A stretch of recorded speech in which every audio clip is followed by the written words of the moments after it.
Chapter 1021. That's fine. A hint of a smile appeared on Wu Xiao's chubby face. You can contact me after you return. Sixth young master, don't regard me as an outsider. Old Sixth, what are you saying? Suddenly, a shriek was heard. Third Miss Zhang couldn't win against several soldiers and could only helplessly watch as her sole bag of mystic currency was snatched away. She scrambled up from the ground in a sorry state and hastily rushed to Sixth Zheng's side. You don't need to stay, but we need to. Sixth Zheng dodged to the side. Without even looking at Third Miss Zheng, he directly patted Wu Xiao's shoulder. Let's go. Fine, then I'll send you off. Wu Xiaoen was also a shrewd person. Upon hearing this, he knew that Sixth Young Master didn't like his siblings at home at all. Thus, he didn't waste time with them and directly pulled Sixth Young Master Zheng into his carriage. On the other side, at the northern city gate, Dou Fengqi was impatient to the extreme. She suddenly swept a glance at the Duan family's seventh Miss, Duan Siren. Seventh Duan, say something. How long are we going to wait like this? Seventh Miss Duan was a 16-year-old girl with a pair of bright, moist eyes on her round, apple-like face. Upon hearing Dou Fengqi's words, she laughed and said, Sister Fengqi, if you're impatient from waiting, then go ask the Crown Princess. When exactly can we set off? Dou Fengqi relented. How could Arba, who was sitting inside the carriage, not know of the various impatience of the people outside? However, she couldn't be bothered to pay attention to them. She turned to look at Emolien, who was staring at her unblinkingly. Lien, do you know why those people from Shuntian Prefecture went to such great lengths to set up this great drama of nation-wrecking witches, wanting to plant it on my head? Emolien's heart jolted. Speak. Because their prefecture lord, that lofty Shuntian Prefecture lord, isn't willing for me to lead an easy life. Arba curled her lips in mockery. They did this not because they wanted her to die, but because they wanted her to be despised by the Crown Prince. It would be best if she was stripped of her title as the Crown Princess, just like how young he was now, being criticized and cursed by the ignorant people. These people had racked their brains and expended all their energy just to make her life miserable. If this life was the same as her previous one, and she was still a weakling, then wouldn't she have to go along with their wishes? A trace of ruthlessness flitted through Emolien's eyes, and he abruptly reached out to pull her into his embrace. He pressed his head against her small head and said in a muffled voice, This time, I won't accompany you to the Mystic Beast Forest. I already know where Lu Yizhi is hiding from the Black Cat. I went to clean them up before you came back. Jojo, I want to give you a lifetime of peace. I want to protect you. You won't let those rats, insects, snakes, and scorpions of Shuntian Prefecture crawl around you anymore. Okay? He spoke softly and lowered his head to plant a light kiss on the top of her head. Arba nuzzled in his embrace and responded softly and cutely, Okay. At this time, a commotion came from outside. Dou Fengqi's somewhat high-pitched voice questioned, Why did you come? Arba lifted the carriage curtain with one hand and absent-mindedly jumped out of the carriage. Little Sixth Zheng greets Your Highness the Crown Prince and Crown Princess. Ignoring Dou Fengqi's clamor, Little Sixth Zheng turned to salute the two people. The Crown Prince's judgmental gaze swept over his face before indifferently withdrawing. Okay, everyone's here. We can go now. Arba glanced at everyone and nodded. I have to tell you guys once every day, so you're dreaming. Chapter 1022. The Hong clan's Hong boy knitted his brows and asked, Crown Princess, Sixth Young Master Zheng wants to travel with us? Is there a problem? Arba glanced at them and said apathetically, Didn't you guys make an agreement with the Great King from the start? The 8 great patrician families will only select 4 contestants and have the Great King choose 2 more people to join the team. The implication was that the Great King had only chosen Little Sixth Zheng, so what else did they want? What was there to be dissatisfied about? Hong Boy and Fan Xiaoming's expressions shifted slightly, and they said anxiously, This is the rule that your family head Qiao said himself. Sensing Arba's cold gaze on him, Hong Boy could only change his words midway. These are indeed Chao Dongba's words. The other patrician family's patriarchs didn't agree, so how can his family's words be accurate? If they acknowledged Auber's words, then at least one of them would have to be eliminated. Wasn't it obvious that another unlucky fellow would have to be kicked out of the team between Hongboi and the Fan clan's Fan Xiaoming? Among the 6 people, they were the 2 weakest and most likely to be kicked out. However, the 2 of them had come bearing the hopes of their clans, so they naturally couldn't allow themselves to be kicked out with just a few words. Presumably, the Crown Princess is bringing 6th Zheng along because the name list that the Great King submitted actually has 7 people, Qin Susu said indifferently. Alright, you guys don't need to worry about this. It's getting late, so let's set off early. The Mystic Beast Forest was located at the intersection of the northeast and was rumored to be 5,000 kilometers long. After leaving the Mo Kingdom, it would take about 2 days to head east, even with the War Eagles leading the way. When they reached the Mystic Beast Forest's periphery, they had to disembark and enter on foot. One reason was to avoid being attacked by beasts at high altitudes, and 2 was because the sky above the Mystic Beast Forest was covered in a layer of gray fog all year round. Basically, everyone would take a detour to fly through the gloomy, quiet, and vast forest. No one would foolishly provoke this forest that surpassed everyone's understanding. The 7 eagles leading the way had been waiting outside the city gate for a long time. The passers-by also looked at them curiously. Some people even stopped to look at the vigorous pitch-black eagles with yearning. Take good care of yourself and act according to your capabilities. Mo Lien reached out to touch her little face and sighed softly with a reluctant look in her eyes. What should he do? He missed her even before they parted ways. This little beauty was really torturous. Xiao Mu patted her chest, indicating for him to set his mind at ease. In the next second, she pursed her lips and smiled at him. Waving her little paw, she turned around and walked out of the city. Mo Lien stared blankly at her departing figure, her mind replaying Jojo's smile. Then, an urgent voice came from afar. Jojo, Jojo. Duan Yu anxiously ran to Mo Lien's side and blinked as he looked around. Where's Jojo? Wow, did I come too late? Did she leave already? Mo Lien harumphed. She left.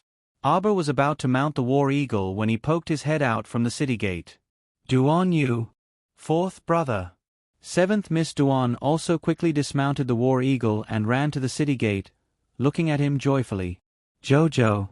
Duan Yu ran over with a wide grin, completely ignoring 7th Duan's gaze. He directly passed by her and ran to Auber's side. Chapter 1023. Duan Yu took out a small box and handed it to Auber. He leaned close to her and whispered, "Here are 10 strengthened core ravaging thunders. Its power is twice as strong as the ones I gave you before. Don't waste so much energy when you're outside. If you encounter those pestering you endlessly all day long, just blast them to death and save yourself the trouble of cleaning up a mess." After he finished speaking, he winked at Auber darkly. Auber nodded and very smoothly put away the box into her inner world. "Then I'm leaving. Be good at home and don't fight." Auber instructed in an extremely good mood as she stretched out her small hand and very naturally patted Duan Yu's dog head. Afterwards, she glanced at the 2 men's exasperated expressions and quickly retracted her gaze before hastily turning to run off. To be honest, these 2 people were about the same height, and their figures were equally tall and handsome. One was dressed in a waning black robe with flowing light in his phoenix-like eyes, while the other was dressed in snow-white robes that resembled blooming peach blossoms. Their beauty was earth-shattering. When they stood together as a pair, the scene was so beautiful that it was almost unbearable to look at. Strange, when she was still a baby, she always felt that everyone looked about the same. Especially those youths under the Crown Prince, she simply couldn't tell who was who. In her small worldview, men actually all looked about the same. So in her opinion, Duan Yu, this guy, was especially eccentric and hilarious. As a man, he kept opening and closing his mouth in front of her all day, narcissistically praising his own good looks. He even mistakenly believed that she was merciful to him because of his looks several times. Haha. Was that possible? But now that she had grown up, her aesthetic standards seemed to have slowly returned to normal. Earlier, she actually inexplicably felt that those two peerless evildoers were simply so beautiful that they could be immortalized in a painting for all eternity. It seemed like face blindness could be cured. She reached out to stroke her expressionless little face. Then, a strange thought popped up in her mind. Could facial paralysis be cured? Arbor mounted the warhawk's back with a slightly conflicted mood. The 7 warhawks soared into the sky and turned into 7 small black dots in the blink of an eye, gradually disappearing from Emolien and Duan Yu's sight. Arbor immediately activated his defensive shield and placed himself in a relatively vacuum environment, isolating himself from the strong wind outside. Bored, he took out a packet of preserves and popped one into his mouth. Duan Siren, the 7th young miss of the Duan family, who was flying on her other side, couldn't help but pout when she saw this. A trace of sadness flashed across her rosy apple-like face. "Hey, you still have the mood to eat?" Arbor turned to look at Miss Duan Qi. Duan Yu seemed to dislike his siblings very much. Other than his maternal grandfather, Duan Yu seemed to treat everyone with indifference. Duan Yu clearly saw 7th Duan earlier, but he simply walked past her and didn't even glance at 7th Duan. Therefore, Arbor felt that he didn't need to pay attention to Miss Duan. When Duan Siren saw that she didn't speak, she couldn't help but ask after a while, "Crown Princess, you have a good relationship with 4th brother, right?" Arbor turned to look at her. "Didn't you see it?" This guy was asking the obvious, trying to find something to talk about. Didn't he know that speaking was very tiring?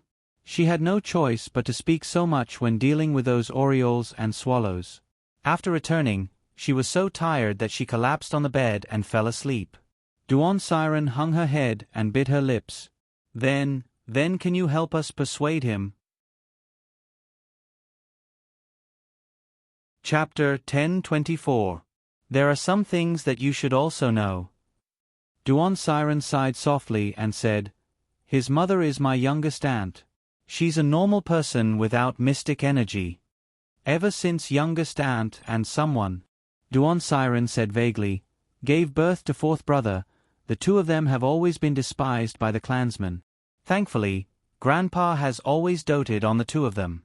With Grandpa's protection, youngest aunt and 4th brother have been living quite well. Ever since 4th brother's talent was unearthed, Grandpa valued and doted on him even more. Rumors even started circulating in the clan that Grandpa intends to let 4th brother inherit the position of the next patriarch." Arbor swept her an icy glance and said aloofly, "So some of you couldn't restrain yourselves and made a move?" "Right. Because of Grandpa's doting, some of the clansmen targeted him and his mother very much." Duan Siren said quietly, "Several years ago, when Grandpa was in closed-door cultivation, some of the clansmen took advantage of his absence to injure Aunt and abuse and humiliate her. So in a fit of rage, he abandoned the Duan clan surname and left the clan with Aunt to find a place to settle down.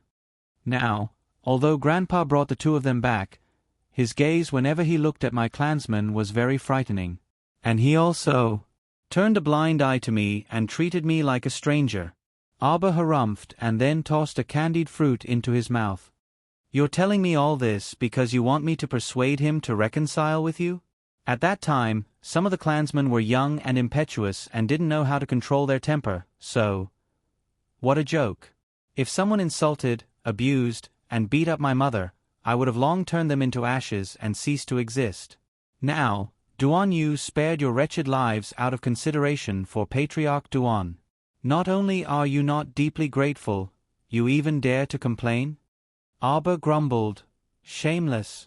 After saying that, he was no longer willing to waste words with Duan Siren and directly patted the warhawk's head, urging it to quickly fly forward and leaving Duan Siren behind. 7th Miss Duan stared blankly at the girl who left her behind and ran off without saying a word and pinched her fingers in displeasure. "Idiot," Arbor muttered under his breath. Seeing him grinning all day long and looking like a carefree fool, and not saying anything, she knew nothing about these things at all. If he had said earlier that Duan Yubing was his enemy, she would have gotten rid of him during the competition. How could she have let him go home with his pathetic life? 6 Zhang and the rest didn't know what was going on with the 2 girls. Arbor immediately got far away from Duan's siren and patted the eagle's head. It flapped its wings and rushed to the first position. Do Feng Qi suppressed a trace of cold anger in her eyes. He rode his war eagle to Duan 7's side and asked casually, "What's wrong, Duan 7? Did you have a conflict with the crown princess?" "It's nothing." Duan Qi shook his head. He didn't want to talk too much. He shouted softly and let the war eagle fly forward. They flew like this for nearly 2 days, only occasionally eating and drinking to relieve themselves. War Eagle's stamina was about to be overdrawn. In any case, they weren't far from the small adventurer base on the outskirts of the Mystic Beast Forest. It would only take 5 minutes to walk from here. However, just as everyone was about to land, another eagle team appeared on the horizon. Chapter 1025. The leading eagle didn't allow for any explanation as it fiercely rammed into 6 Zheng's eagle. Unhurried, little 6 Zhang controlled the defensive barrier with one hand and unsheathed his long sword with the other, attacking without any explanation. What kind of joke was this? Someone was directly charging at him? Could it be that he was a herbivore? His mystic energy surged forward, stirring up clanging sounds in the air. The newcomer sat steadily on the eagle's back and sneered at little 6 Zheng. With a wave of his hand, the 4 or 5 eagles behind him screeched and pounced at little 6 Zheng with lightning speed, wanting to tear him apart. Where did this fool come from, provoking without saying a word? Arbor was enraged, and he directly stood up from the eagle's back, shouting angrily, "Are you all fools? You're not moving even when you're being bullied? Are you waiting to get rid of your teammates before it's your turn?" Qin Susu was the first to react. Patting the eagle's back, she flew to little 6 Zheng's side and drew her sword, shooting out a mystic light. "Crown Princess, it's those guys from the Eastern Ing Nation." The Eastern Ing Nation? How could Arbor possibly know them? Without saying a word, she threw a punch at an approaching eagle, sending it flying back more than 10 steps. If the Eastern Ing Nation man on the eagle's back hadn't been tightly hugging the eagle's neck, he would probably have already fallen off and died on the spot. His complexion was pale, and he was so angry that he screeched, "Damn Northern Mo people, you're so gutsy. You dare to be so brazen and provoke us in our eastern region." Apart from Do Feng Qi, the 6 people all moved to confront the Eastern Ing Nation. The 6 people and 6 war eagles lined up in a row. The other side was led by 2 people, followed by 5 or 6 attendants. Among the 2 leaders, one of them was a small man with an ordinary face. He was taciturn and didn't make much noise. The one who was jumping up and down and hooting the most was the other person, who was currently wantonly cursing Northern Mo. Chiao Mu originally thought that the taciturn man was considered short, but she didn't expect that the other fool was even more ridiculously short. He was about the height of an 11 or 12-year-old child. Even though he was standing high and mighty on the eagle's back, he was still a short winter melon. "Shut up." Arbor was annoyed by his noisy chatter. He raised his hand and threw out a row of concealed weapons. 5 or 6 attendants heard the sound of something breaking through the air and couldn't help but be shocked. They hurriedly rushed forward to block in front of their master. One of the attendants was hit by a hidden weapon and fell off the eagle's back. Even if he didn't die, he would be half dead. "Ah! You damned woman!" the short man shouted angrily. Standing on the eagle's back, he waved his hands and feet as if he was doing an awkward dance. At this time, the short wintermelon subordinate lowered his voice and said a few words to the man. The short wintermelon immediately looked at Arbor with bright eyes. There was a trace of indescribable excitement in his pair of dim yellow eyes. "Your Northern Prince Mo's consort? Who I am has nothing to do with you." Arbor bluntly stabbed him. "Are you qualified to ask?" "You." The short wintermelon was so angry that his face turned ashen. Standing on the eagle's back, he crossed his arms and said in a lofty tone, "Seeing that you're still a young woman, I won't bicker with you. Come to my side immediately. Now." "Northern Prince Mo's consort, I am Eastern Ing Nation's crown prince. I now allow you to enter my palace and become my woman. I cannot disdain you, but you have to show me your loyalty. Was this person an idiot? Chapter 1026. Even Do Feng-chi had an incredulous expression as she glared at that Eastern Ing Kingdom short winter melon who was talking to himself. Pfft. Qin Susu snickered rudely, which then developed into a belly laugh. Are you sure you're not here to amuse yourself? Eastern Ing Kingdom's crown prince was such an idiot? No wonder Eastern Ing Kingdom had been beaten to a small coastal island by Northern Mo and hadn't dared to move for so many years. What are you laughing at?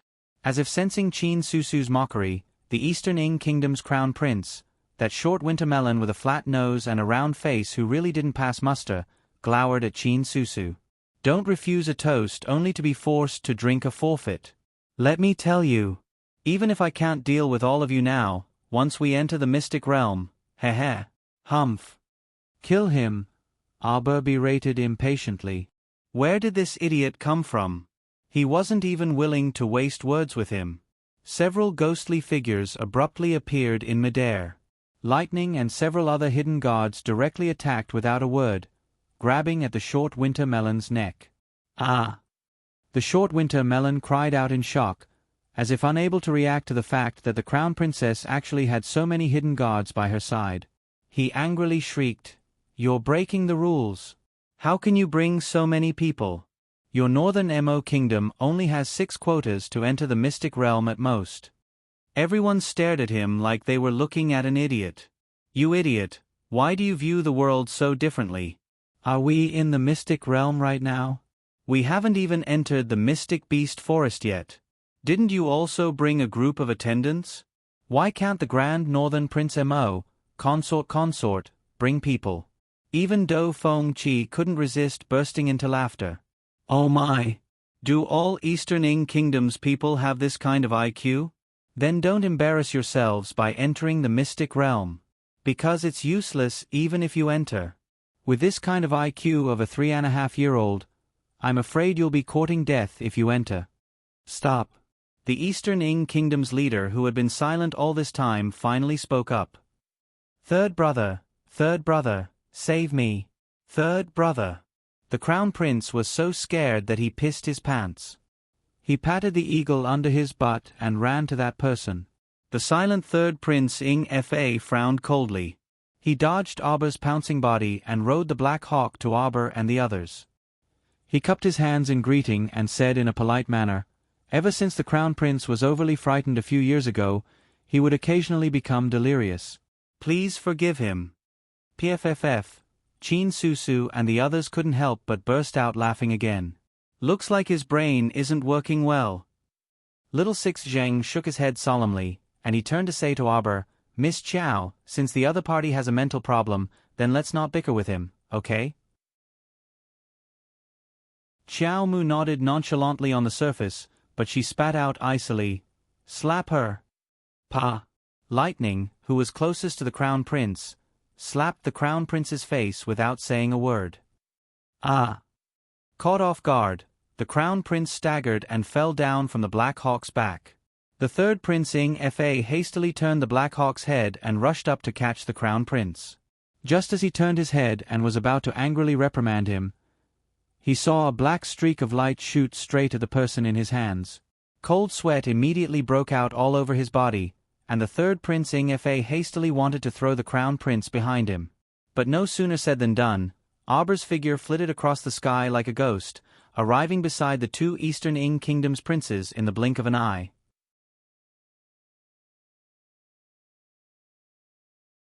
Chapter 1027. The Vajra talismans in her hands were as sturdy as iron, and she directly grabbed the heads of the 2 black eagles and snapped them. Eldest Crown Prince, Third Crown Prince. The 2 crown princes of the Eastern Ing Kingdom also fell to the ground along with the eagle heads.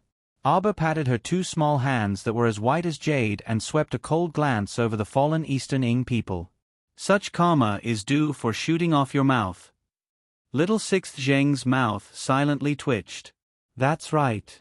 With the crown princess's vengeful personality, that Eastern Ing Kingdom's eldest crown prince naturally had to be half dead for teasing her with such filthy words.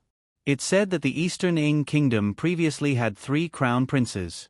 The second crown prince's mother is the queen and has the strongest backing. However, he was secretly poisoned in a battle a year ago, Duan Siren said. Arba pursed her small lips non-committally. She wasn't interested in knowing this. She pressed the warhawk to land on her own and Arba looked around. Her mood improved slightly when she didn't see that group of Eastern Ing kingdom people disgust her. Let's go. Little Sixth Zhang and the others followed her to her side.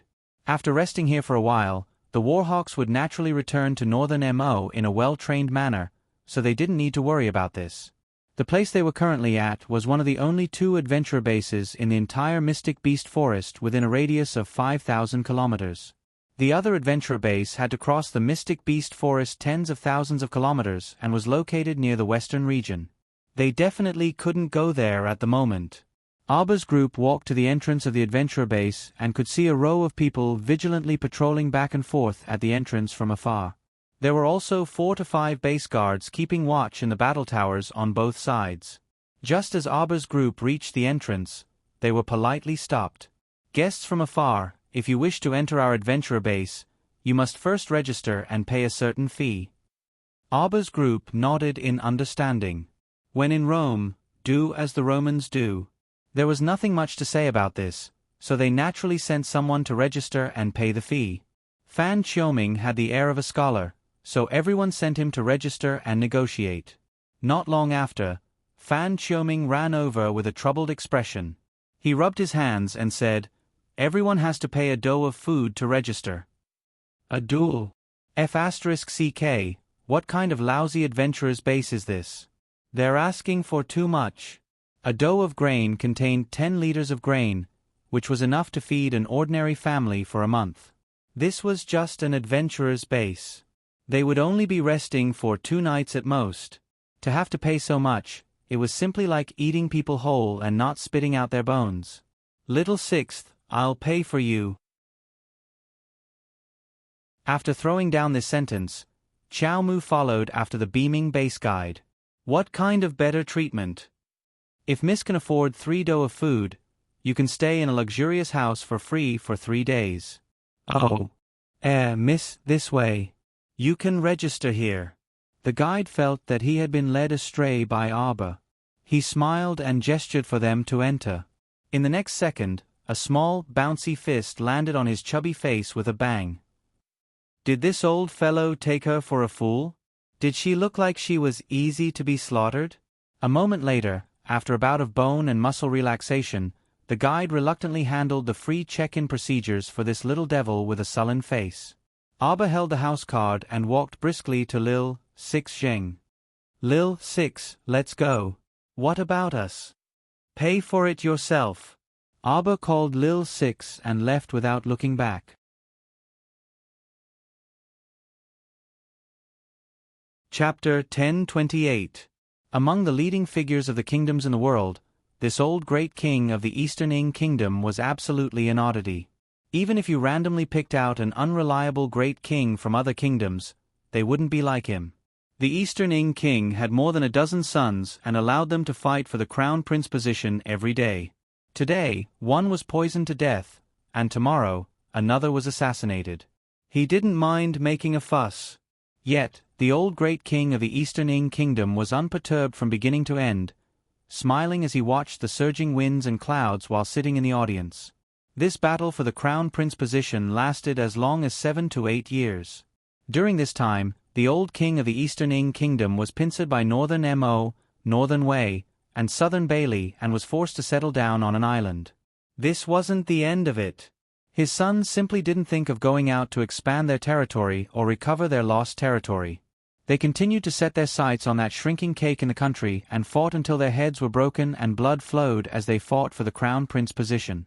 At the end of the battle, this oddball old king once again made a shocking move. All the sons who had survived the internal strife were arranged according to their ages, and all of them were conferred the title of crown prince. Actually, this succession of crown princes was the same whether they were conferred or not. But the crown princes of the Eastern Ing kingdom were agitated. Every one of them felt that they were only half a step away from that throne. Even if they were currently residing on an island the size of a sesame seed, That was freaking the future great king, okay. The second crown prince of the Eastern Ing Kingdom died last year, so there were only 7 crown princes left. Although the eldest crown prince, Ing Jian, wasn't very bright, he had a strong wife to deal with things for him. In addition, his strength as a level 9 mystic cultivator wasn't considered weak. Thus, he could be considered one of the oldest among the crown princes. The third crown prince, Ing Fa, was a taciturn and reticent person with a level 7 cultivation. His mother's status wasn't high, so he didn't have the support of his maternal family.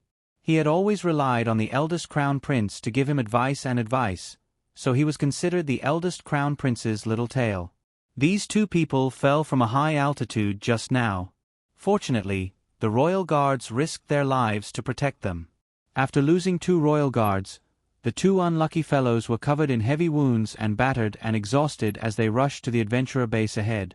It just so happened that Arbor and 6 Zhang had already gone in, while the others were still discussing with the adventurer base's junior manager whether or not they could reduce the amount of food.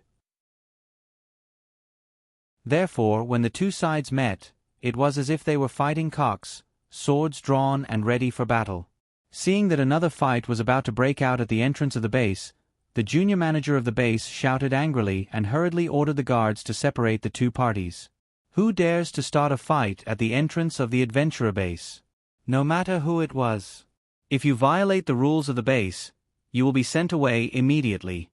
What kind of joke was this? Did they think that this was a large-scale fortification in the city? There were tens of thousands of soldiers guarding the city, and there were even city towers that were over 100 zhong tall. There were ample defensive items, enough to block all attacks. Their poor little adventurer's stronghold didn't have anything. The tower in front of the door, the surrounding defensive walls, and the defensive trenches had been built over the past few years by relying entirely on manpower. In order to improve the defense of the small base, the commander had spent a lot of effort. Once there was a huge commotion, it would first attract the wandering zombies nearby, and second, there was a high possibility of triggering a terrifying beast tide. That wasn't a joke. 10 years ago, this small base had already been attacked by a beast tide.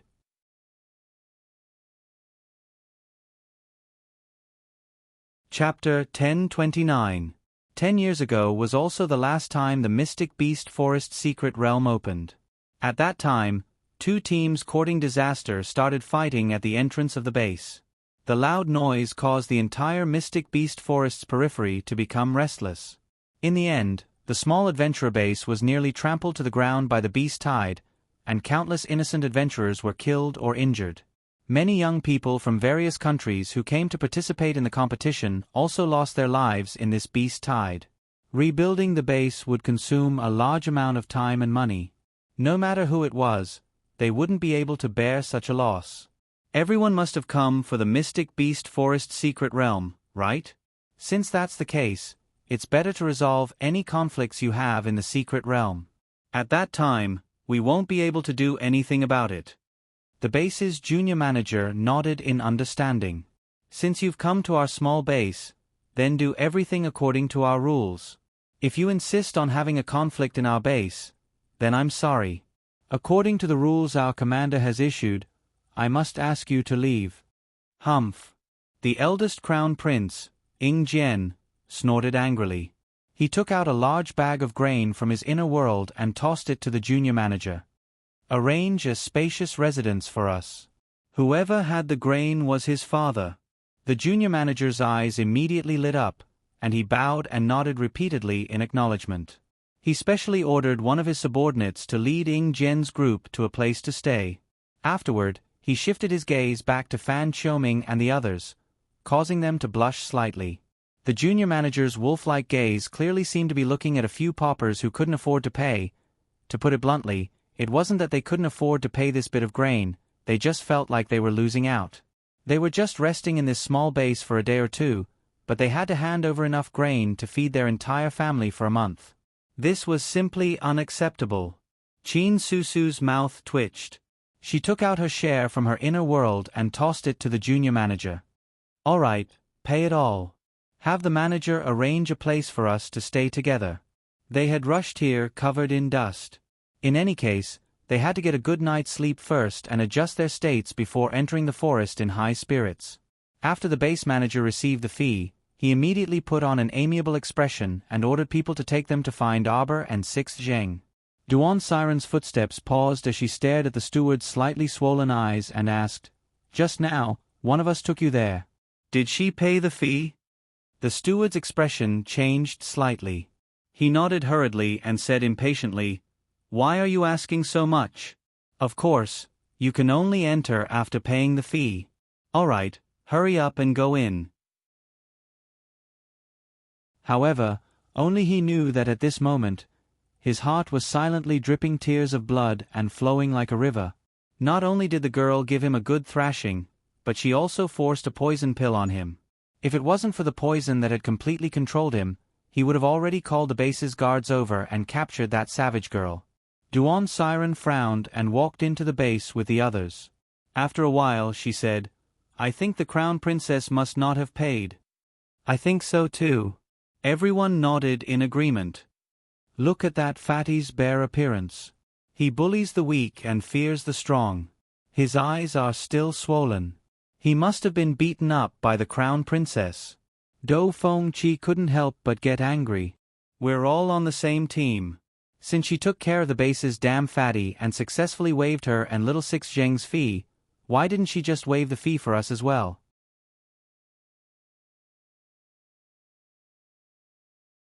Chapter 10:30.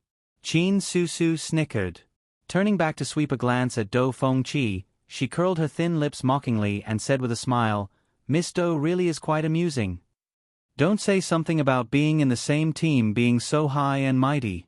Of the people who can enter the mystic realm now, who doesn't have the goal of going there to reap benefits? Could it be that when you enter the mystic realm, you'll still humbly give anything good to the crown princess when you see it?"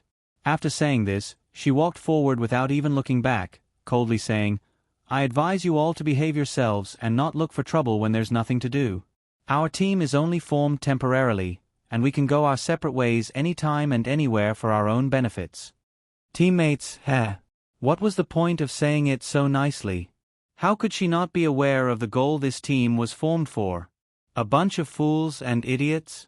It wasn't like they hadn't experienced the crown princess's methods before. Didn't they all see it on the day of the competition? Yet they still dared to boast shamelessly and rush over to provoke her like this. They really were some people who didn't care for their lives.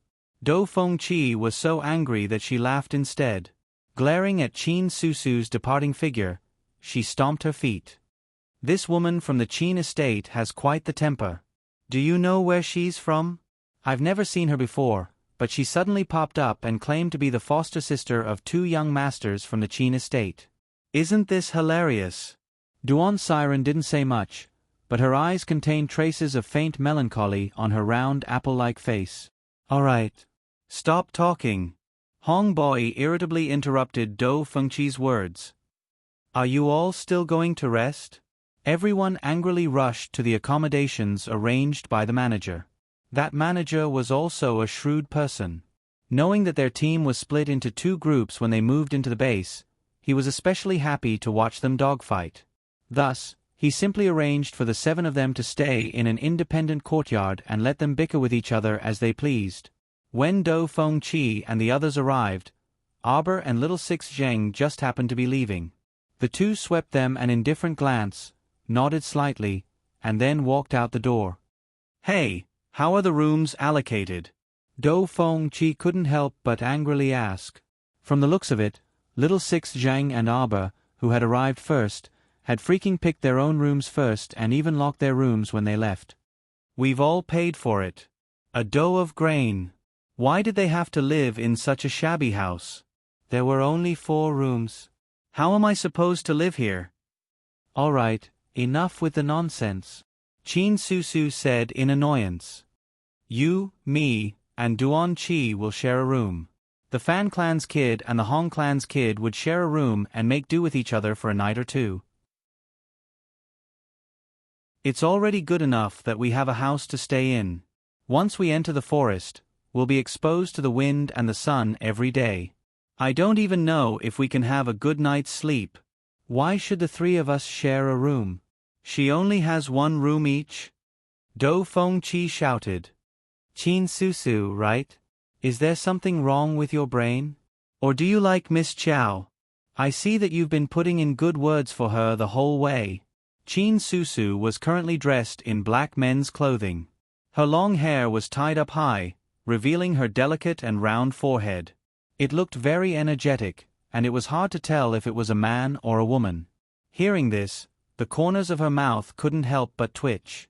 She just didn't want to provoke that troublesome crown princess and cause less trouble, but she didn't expect her words to be misinterpreted as a matter of sexual orientation. When we enter the Mystic Beast Forest, we interact as teammates. There's no distinction between the crown princess and the commoners. Do Feng-chi prattled. Qin Susu, you and I will share a room. Aber directly threw the key to Qin Susu and turned to leave with 6th Zheng.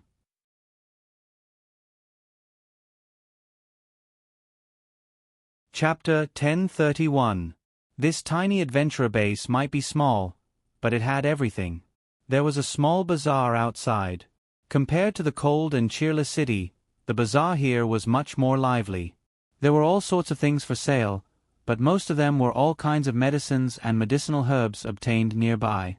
And in the periphery of the Mystic Beast Forest, low-grade medicinal herbs that could be seen everywhere were basically things that no one cared about or wanted to buy. However, Aber's trip today was for low-grade and mid-grade medicinal herbs. She came to the bazaar to issue the mission of collecting low-grade and mid-grade medicinal herbs. She knew that this adventurer base definitely had a place specifically for issuing missions. Previously, in Teacher Long Chiyun's medicinal garden of 20 mu, the majority of the medicinal herbs left for her were black-grade and above precious. And the medicinal herbs that the white snakelet had stolen from who knew where were also mostly rare medicinal herbs. Thus, it could be said that she now had a fairly complete collection of black-grade, earth-grade, and heaven-grade spirit flowers and herbs. She even had as many as a dozen kinds of divine-grade medicinal herbs, but she was only missing some ordinary low-grade and mid-grade medicinal herbs. Before this, she had mostly planted mid-grade and high-grade medicinal herbs in her own medicinal field, and there weren't many low-grade medicinal herbs at all. To tell the truth, she was too lazy to pick those low-grade and mid-grade medicinal herbs that were relatively easy to raise. She would usually just casually buy a few stalks when she strolled around a pharmacy. Now that she was in the Mystic Beast Forest, she planned to replenish all the low-grade and mid-grade medicinal herbs that she previously lacked. That way, when she refined pills in the future, she wouldn't be dumbfounded by the lack of basic medicinal herbs. This place was close to the forest, so there were all kinds of low-grade medicinal herbs. This mission definitely wouldn't be difficult, and there were plenty of people vying to take it on. Burly mercenaries carrying axes, hammers, and large sabers, walking seductively, and prostitutes throwing flirtatious glances everywhere could be seen practically everywhere in the bazaar. It was extremely rare to see a handsome young master like 6 Zheng and an icy and peerlessly beautiful little stoic like Aber in the bazaar. Thus, when the two appeared, they attracted a lot of attention. The two casually found a stall owner to inquire about the location of the Mission Issuance Center. That stall owner immediately enthusiastically pointed ahead for them. There is. Walk 50 meters forward. Look, that stall with the red sail is right there. Aber's mouth twitched as he glanced at the shabby stall. Sure enough, there were more people crowding around that stall than anywhere else. It was really a mission distribution center. The stall owner seemed to have noticed her disdain and hurriedly laughed. We'll keep everything simple, little girl. If you want to issue a mission, you can just go there. After thanking him, Qiao Mu and little 6 Zheng arrived at the mission issuance center one after another. Just as he approached the shabby stall, he heard a familiar roar. Do you know the rules? This is the mission that we revealed first, okay? What right do you have to interfere? Heh, you're just a small team of outsiders. Teske, you only have 8 or 9 useless people. You want to take on a level 3 mission? Are you tired of living? I'm doing this for the sake of your lives. That's why I'm helping you. What are you roaring for? Haven't you heard of our Proud Hawk squad? Then hurry up and ask around in this base. Who doesn't know that our Proud Hawk squad has already been gloriously promoted to a Level 3 Special Operations team? Auber's eyes lit up, and she rushed up to the tall fatty whose face was flushed red and called out crisply, "Hello, Captain."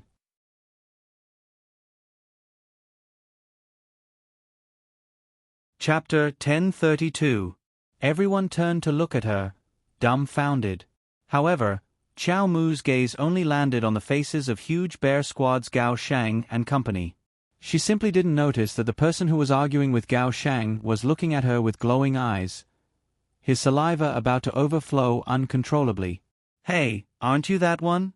The little girl who saved us at the north gate of Guanlon City." Vice Captain Hua Gu had a good memory and recognized Auber at a glance. The main reason was that their encounter that day had been a little frightening and left a deep impression on them.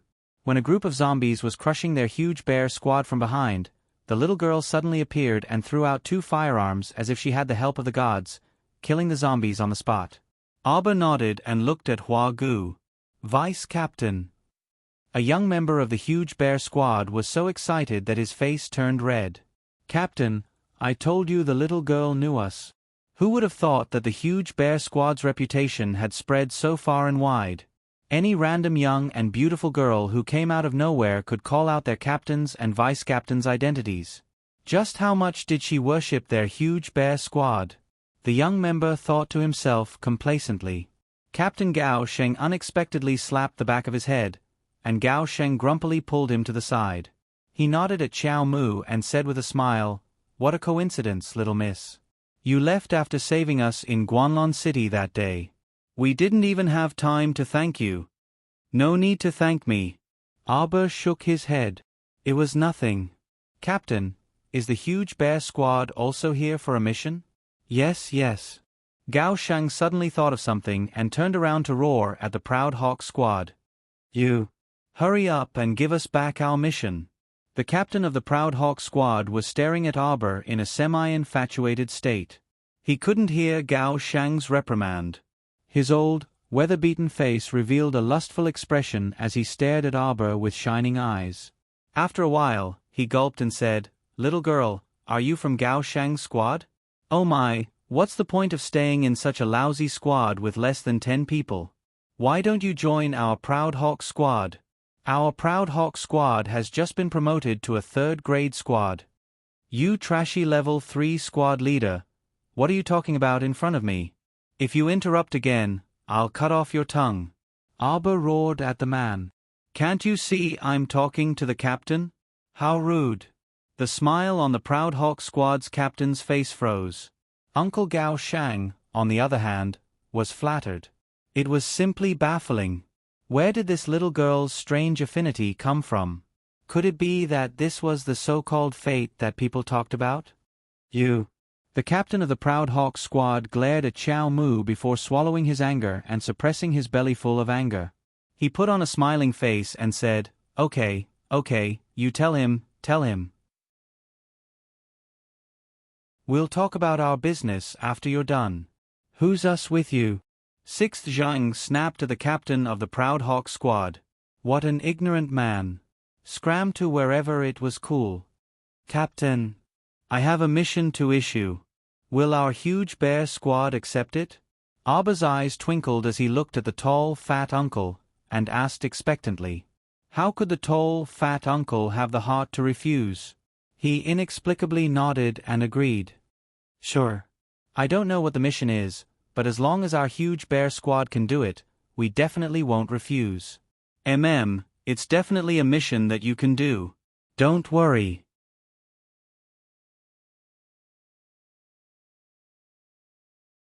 Chapter 1033. Thud Thud Thud. Auber walked to the front of the Mission Issuance Center stall and said to the person in charge, "I want to issue a mission only for Huge Bear Squad members to accept. I'll give you double the commission." "Sure." How could the person in charge of the mission center not know Auber's identity? He nodded and said with a smile, "Young lady, we can also use mystic currency for transactions here." Auber took out 10 pieces of mid-grade mystic currency from her inner world and placed them in front of the person in charge. "Is this enough?" The person in charge's eyes lit up, and he hurriedly nodded. Enough, enough, enough. Normally, even if it was a level 5 mission, they only needed to pay 5 mid-grade mystic currency as commission. Now that Arbor gave 10 pieces, it was simply more than enough. The mission I want to issue is to help me find all kinds of mid-grade and low-grade medicinal herbs within a month. I want 100 stocks of each type. The more varieties, the better. As long as the rhizome is more or less complete, I'll pay 1 low-grade mystic currency for each stock. There's no upper limit. What? Everyone present, including the huge bear squad members, looked dumbfoundedly at this heroic little sister in front of them. They simply couldn't use words to express their current feelings, okay? How many medicinal herbs could the huge bear squad dig up in the vast and boundless mystic beast forest's periphery in a month? Even 10,000 stalks of medicinal herbs was a small number, okay? If they could dig up 100,000 stalks, then they would have to pay 100,000 low-grade mystic currency. F*CK, the purchasing power of 100,000 low-grade mystic currency was very astonishing, okay? Furthermore, they might be able to dig up even more medicinal herbs because that young lady said that she didn't leave an upper limit for them. The more, the better. The young lady looked beautiful, fair, and clean, but she was actually an idiot. A mocking laugh came from the side. The one who spoke was a flirtatious woman. Young lady, don't be so full of yourself. Are you teasing people? Do you know the price of mid-grade and low-grade medicinal herbs in this bazaar? 5 mid-grade medicinal herbs are 1 low-grade mystic currency. As for low-grade medicinal herbs, no one in this bazaar needs to buy them. Because in such a large mystic beast forest, you could casually find a dozen low-grade medicinal herbs with a single step. Could they be worth money? It was only a cabbage price. Arbor ignored her. He turned his head, stood on his tiptoes, raised his small hand, and patted the tall fatty's shoulder twice. Don't worry, go ahead and dig. I'll take as much as you dig. I have money, I'll give you 10,000 cultivation coins as a deposit first. As he spoke, he took out a money pouch containing 10,000 low-grade profound coins from his inner world and placed it in the hands of the dumbfounded Captain Gao. She didn't plan to grow those low-end medicinal herbs on Paradise Planet at all. Therefore, it didn't matter how many he collected.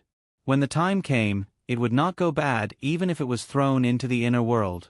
When it was needed, it could be used at any time. It would save the trouble of asking Little Tree to plant and harvest it. Even the person in charge of the Mission Distribution Center was somewhat jealous of the giant bear squad's dog's hit luck. He must have stepped on dog shit when he went out today, right? Could this little girl be Gao Shang's relative? Everyone looked at the dumbfounded Captain Gao with a look that said, Gao Shang, are you crazy?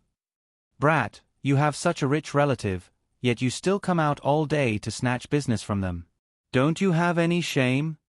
No, little girl, are you sure you want to take as much as you can? Gao Shang felt that his throat was dry, and his voice was trembling. Fragmented sleep.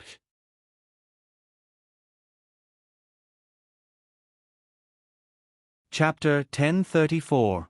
Arbor nodded vigorously. Amen. Captain Gao held the 10,000 mystic coins in his hand and felt that they were scalding hot. He said embarrassedly, Actually, you don't have to pay a deposit.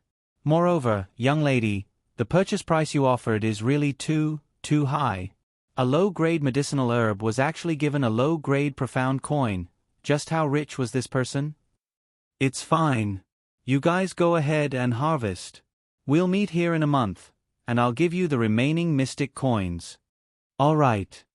Captain Gao nodded vigorously and said with a smile, Young lady, then we'll go back and prepare the tools for harvesting the herbs. We'll take our leave now. Arbor nodded slightly. Without waiting for them to take 2 steps, her eyes flashed, and she called out to them again. Captain! The little fellow called out to Captain Gao crisply and ran to Captain Gao's side with small steps. She looked up at him and said, Don't casually give your captain's position to others in the future. Especially Fan Chioha, a wild wolf in human skin. If she gave the captain's position to Fan Chioha, he would only lead everyone step by step into the abyss of death. Perhaps this was Fan Chioha's ultimate goal. In her previous life, when she joined the Huge Bear Squad, she was only a little over 16 years old. She had been with the Huge Bear Squad for a full 3 years and watched the 19 members of the Huge Bear Squad perish one by one. In the end, only she and Fan Choha were left. Now that she thought about it, she suddenly realized that this was probably not only caused by the vile environment, but also by Fan Choha's deliberate indulgence. Aba subconsciously clenched her fists tightly. Fan Choha, this scum. Once she returned to the capital, she would definitely find some time to meet him. When Captain Gao heard the young lady's brainless words, he was slightly startled. Then, he smiled foolishly and rubbed the back of his head. All right. Old Gao, have nothing but hot blood. My teammates are my family, and I will definitely lead them well. Captain. Everyone in the Huge Bear Squad also cheered and shouted. Hey. Aba pursed her lips and waved at a 16 or 17-year-old girl in the squad. Sister Gu, come quickly. I have something good for you. Ah. How did this young lady, who was as pretty as a fairy in a painting, know that her name was Sister Gu? Could it be, as Ah Gong said, that this girl was a super fan of their bear squad? The Huge Bear Squad was actually so famous in the entire Seekong planet. The little girl called Sister Gu walked to Aba's side with a confused expression. Aba held her rough little hand and placed a heavy cloth bag in her hands. Sister Gu, eating sweet potatoes every day is actually pretty good. It's just that you get sick of it after eating too much. Take it and eat it. I'll give you guys a deposit so that the captain can buy you some things you need. Don't treat yourselves too badly. All right. Aba didn't care about the girl's stunned look. He directly took out 2 boxes of ointment from his pocket and stuffed them into her hands. He whispered to her, "These 2 boxes of beauty ointment were made by me personally. It's most suitable for people like us who run around outside all day, exposed to the elements. It can improve the quality of your skin very well. Remember to apply it once every night. In less than 10 days, your skin will be like mine." Really? Sister Gu widened her eyes in shock, and she subconsciously reached out to touch her dry skin. MHM. You don't have to apply too much. A small spoonful every day is enough.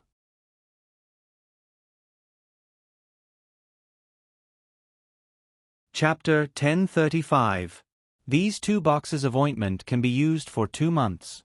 I'll give you more after you finish using them. Sister G's big eyes shone with joy. Heavens! Could this girl really be a little fairy that fell from the sky? Otherwise, how would she know that she was worried about her rough face every day? Let me tell you, this beauty cream isn't worth much. Just use it as much as you want. For a young girl like you, as long as you pay attention to it a little bit, your skin will immediately improve. Sister Gu acted as if she had seen a relative as she grabbed Aba's hand and chattered, It's great that I met you. Let me tell you, every time I look in the mirror these days, I'm worried to death. Every day, I have to go on missions and my skin is dry and dark. After recuperating for a while, I have to go on the road again. Last time, I heard that the Adventurers Auction House sold a sky-high skin lotion, but that thing is really too expensive. How can I afford it? What skin lotion? It's useless, let me tell you. Also, don't rub things on your face all day long. Many skincare products with sky-high prices, such as skincare products, contain toxins that have not been removed. Once you use it, your skin will get worse. My 2 boxes of beauty cream are completely handmade. I guarantee that they will be useful for you. Chirp chirp, chirp chirp. When the 2 girls talked about skincare, it was as if they had met a bosom friend for 800 years. Once they started chatting, there was no end to it. When the surrounding men saw this, their eyes couldn't help but stare blankly as the corners of their mouths twitched. What was this situation? Weren't they issuing missions and accepting missions? Why did the atmosphere change so suddenly? The 2 girls actually ran to the side to talk about beauty. It had nothing to do with the mission, okay? Moreover, this little girl was clearly 2 or 3 years younger than Sister Gu, but she spoke like an elder and said, "You young ladies." The 2 girls exchanged their names and chatted for a while before reluctantly parting ways. When Sister Gu followed Captain Gao and the others to her temporary residence, she was still praising Miss Chow along the way, saying that she regretted not meeting her earlier. The fat Auntie Huagu couldn't help but laugh. I think so too. The two of you talked about it in just 3 sentences. It's as if he has endless things to say. If Captain Gao hadn't told Sis Gu that it was getting late and that they should go back to rest and prepare the tools for tomorrow's trip into the forest, Sis Gu would have had to talk to Auber again. Sister Gu, look at what the little girl gave you. On the other side, the young man, Ah Gong, moved closer to Sister Gu and asked curiously. Only then did Sis Gu lower her head to look at the heavy bag in her hand. She opened the bag, and a few heads leaned over to take a look. Wow! Beef, pork, chicken drumsticks. So much meat. Sister Gu cheered and was about to fly up. Oh my God! Miss Chow must be a fairy sent down by the heavens to save her. Otherwise, how would she know that she had been nagging about wanting to eat meat all day long, hoping for the stars and the moon for a long time? That was because he had been eating sweet potatoes every day. His mouth was so bland. Auber walked on the road with a faint smile on her face. She didn't even realize that she was in a good mood. Her memories couldn't help but drift further and further away. An old, dusky scene appeared in front of her eyes. The forest was surrounded by an aura of death.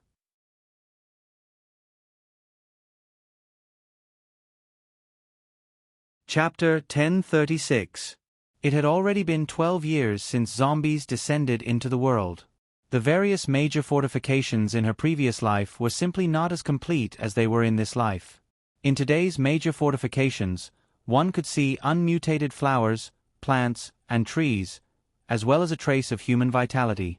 However, in her previous life, there was a deathly aura everywhere, and not a trace of green life could be seen. All 4 seasons fell into midwinter, and the air was filled with a dusky fog. Everything was withered as far as the eye could see. Sister Gu, who was in her early 20s, looked like a woman in her 40s due to being exposed to the elements for a long time. Due to various reasons, there were only 9 people left in Huge Bear Squad: Fan Chioha, Auber, Little Six Zheng, Captain Gao, Sister Gu, Big Bao, Flower Mushroom, an elderly apothecary known as Mr. Zheng, and a taciturn demonic cultivator named A. In fact, Auber didn't have any prejudice against demonic cultivators because this demonic cultivator named A had helped her a lot in her previous life.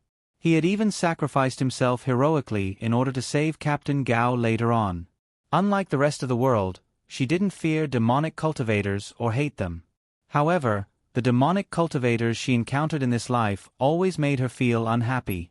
At this moment, the 9 people were sitting in front of the fire. Some were facing the sky, gazing at the pitch-black sky without a single star. Some were staring impatiently at a pot of steaming clear soup. Without exception, the 9 people were all dressed in rags. Their hair was tied up, and their faces and bodies were covered in dust. If they were thrown onto the streets, no one would believe them if they said they weren't beggars. Little Sixth ran to more than a dozen places today, but he couldn't find a clean water source. If this continues, we'll run out of water soon, Captain Gao announced to everyone with a heavy expression. The sweet potatoes are only enough to eat for about 2 more days. Sister Ji's small hand that was poking the sweet potatoes paused, and she shouted indignantly, "When these suffocating days come to an end, all the D*MN zombies will disappear. When I have money, I must buy 10 big chicken drumsticks and have a hearty meal." It was too sullen. Eating sweet potatoes with clear soup every day made Sister Gu feel as if she hadn't eaten a good meal of meat for nearly 10 years. Heh! Ah Gong chuckled. He put his hands behind his head and looked at the starless night. He asked in confusion, "Will there be such a day?" "Definitely." "Jojo, what do you want to do the most if the chaos ends?" Fan Choha turned his head with a smile and asked her. "I want to plant a lot of flowers and plants in my garden, as well as a few saplings, and watch them grow." Auber held his chin and said softly, "It's been a long time since I've seen the red and green flowers." This gloomy world was simply too despairing. It was as if everything in front of him had been cut off, and he couldn't see a trace of hope. The world was like a mottled scroll, losing all its colors. If this kind of life could end, Miss Chow, what are you thinking about? Little Sixth Zhang turned to look at the silent little lady, slightly curious. This little girl, who always did things unexpectedly, was always able to catch his attention with her every move. Although she was silent the entire way, he could tell that the little lady's steps were brisk, and she seemed to be in a really good mood. Arbor retracted her faint memories, and the corner of her lips curled slightly. She was indeed in a very good mood, because they encountered the giant bear squad again.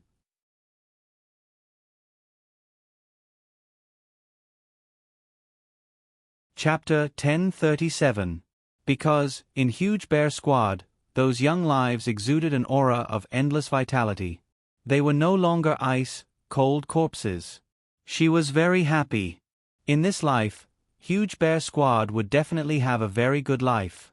Mr. Zhong, R.E., and Kai Kai, who had exquisite culinary skills, might be picked up by Huge Bear Squad's captain Gao one day in the future.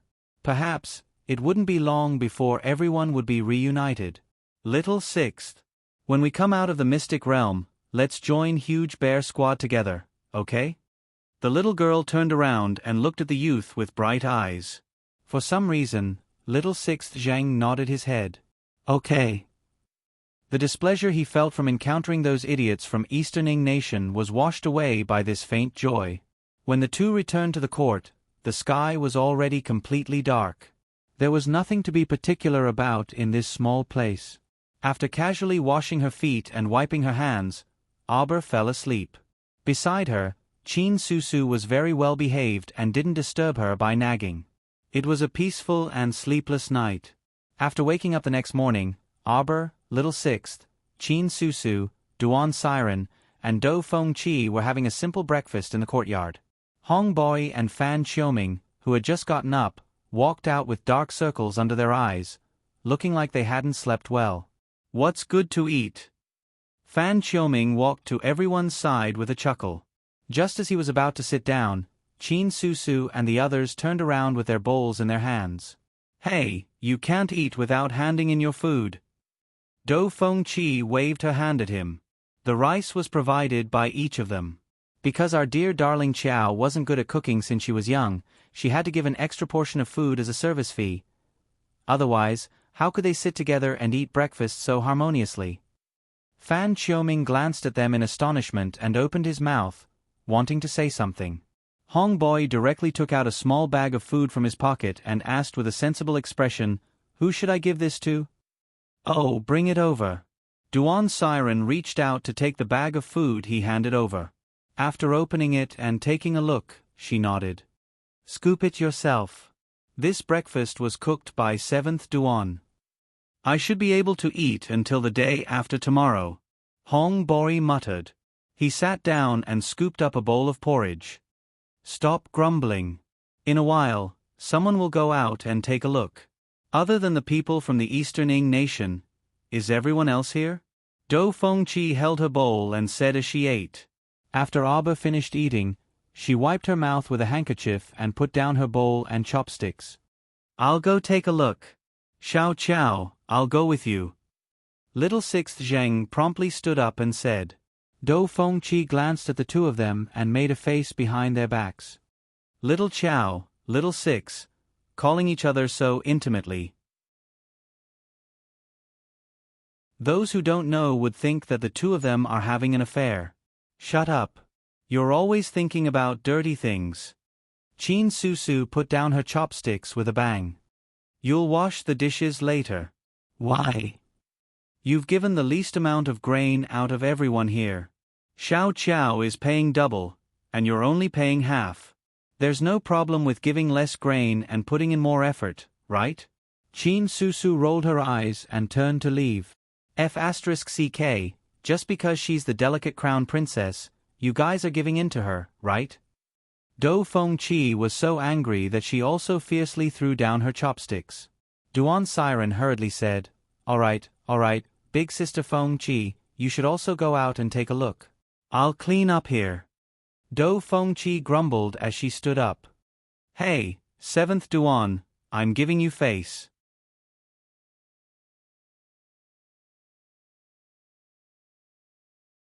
Chapter 1038.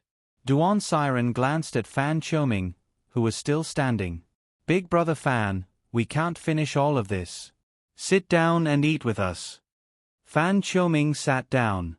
Seeing that Hong Boi kept staring at him, he was too embarrassed to pick up his chopsticks, so he took out a small bag of food from his inner world and handed it to Duan Siren. Thanks for the trouble. It's fine. We're all in the same team, so it's only right that we help each other. Duan Siren nodded and sighed worriedly. It was like this at home, and it was also like this in the team. Actually, she hoped that everyone could get along well. After all, they were all from the Mo Kingdom.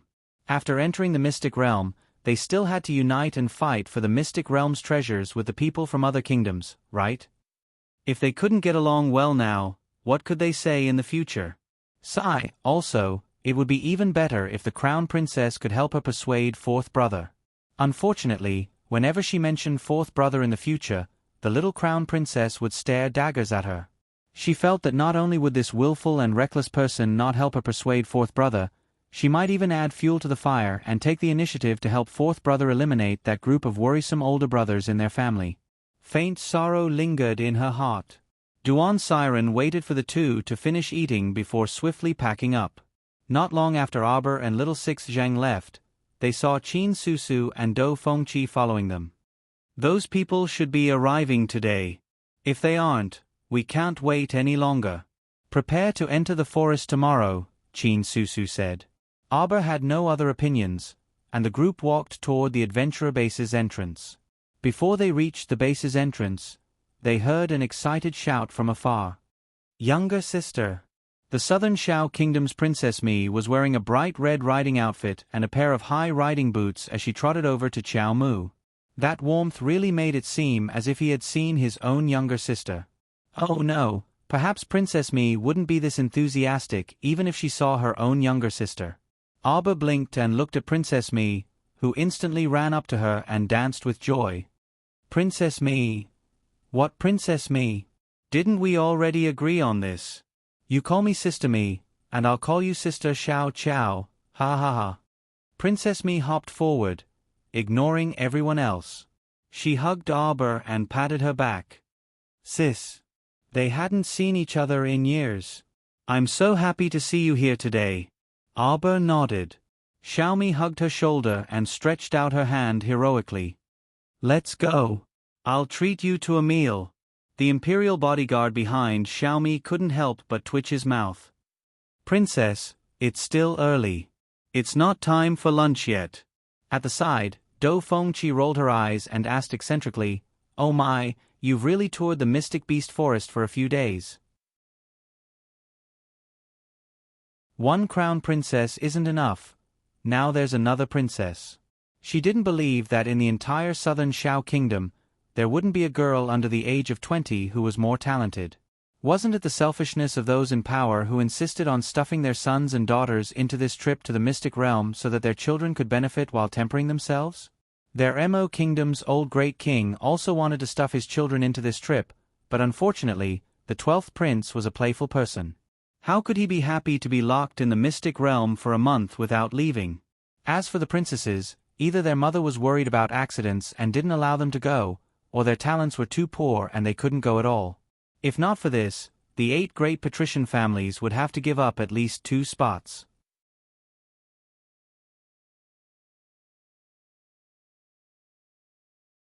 Chapter 1039. Who is this person? Xiaomi hugged Arbor's shoulder and turned her head to glance at Do Fengqi. I'm not familiar with her, Qiao Mu replied dryly. Xiaomi laughed loudly. Not familiar is good, not familiar is good. Let's go, us sisters haven't seen each other for a long time.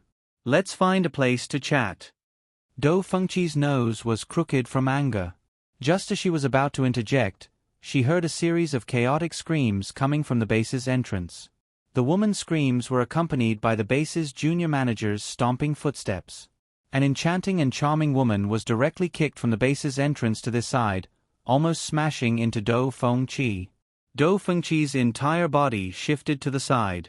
That woman fell to the ground with a bang, her clothes barely covering her body, revealing 2 snow-white thighs with blood-colored whip marks. She was battered and exhausted, and there were very obvious marks of being strangled on her chest and neck.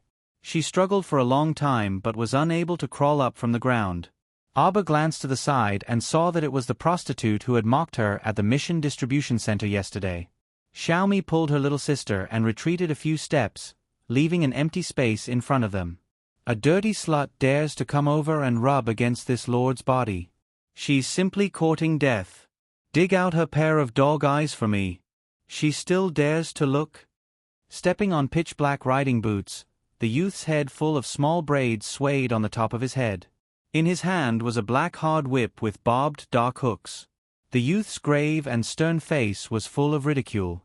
A pair of pitch-black wolf cub eyes coldly swept over everyone present. Xiaomi curled her lips and muttered to Auber in a low voice, "What kind of person is this, acting as if he's some big shot?" What she hated the most was seeing people bully the weak. After so many years, her sense of justice was still bursting. Seeing the youth tormenting a woman with such vigor, she immediately looked down on him. "Ha ha! Big brother Ali, why bother so much with a dog?" Disdainful mocking laughter rang out. An 18-year-old girl with half of her arms bare walked over to the young man.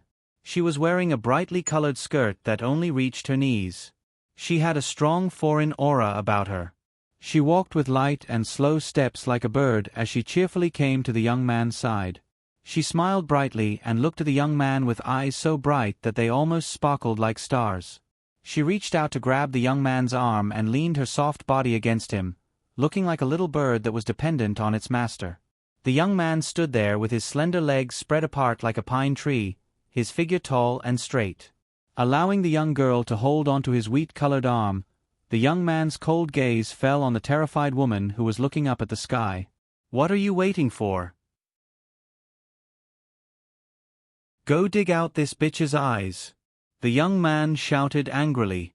Immediately, 2 burly men wrapped in cloth walked forward, scaring the prostitute to the point that her whole body trembled, and her face instantly turned pale. "Hey!" Princess Mi rushed forward like an arrow and stretched out her hands to block the woman. She roared with red eyebrows and green eyes. "Are you a man or not?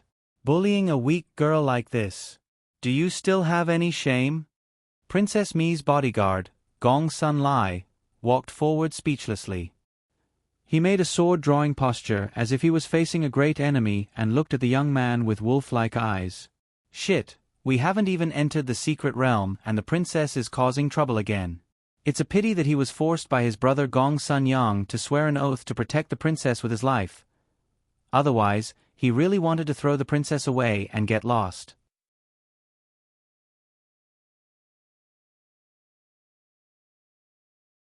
Chapter 1040. Hadn't the princess's sense of justice been fully displayed along the way? Daring to provoke just anyone, the youth in front of him was clearly not to be trifled with. However, Gong Sun Lai quickly realized that the wolf-eyed youth's line of sight wasn't on his princess, but rather, Gong Sun Lai turned his head to look at Auber, who was standing behind the princess. Auber naturally also noticed that the youth with a ponytail swaying back and forth, his eyes emitting a wolf-like glint, was fiercely glaring at her with a face full of rage. Darling Chow was at a loss. It seemed like she hadn't made a sound from the beginning to the end. It was clearly Princess Mi who jumped up to save her, and it was also Princess Mi who was angrily arguing with this youth. What kind of gaze was this youth having? Why was he staring at her at this moment? "It's you." The Aikido youth jumped 3 feet high, the hard whip in his hand pointed at Auber in front of him, his face filled with coldness and resentment. "Ha ha ha." Princess Mi suddenly put her hands on her hips and laughed loudly. This great aunt was wondering, "Brat, why do you look so familiar?" "So it's someone from the Aikido tribe. That stinky man from before who was beaten up like a dog by my little sister Chow. Wasn't he as arrogant as you before, but in the end, wasn't he still beaten up by our little sister Chow? Ha ha ha ha ha." Princess Mi almost couldn't control her unrestrained laughter. Darling Chow was expressionless. "Who?" Princess Mi's loud laughter suddenly stopped, and she turned to look at her younger sister with a speechless expression. Seeing her face full of confusion, he then realized, what the hell, this little fellow doesn't remember the Aikido tribe's youth, ACI. Pitiful youth. What could be more tragic than being mercilessly forgotten by others? Which, it's you. The Aikido girl on the side also screamed. Letting go of the youth Ali's arm, this girl didn't say anything else and pulled out the dagger tied to her leg, running towards Arbor.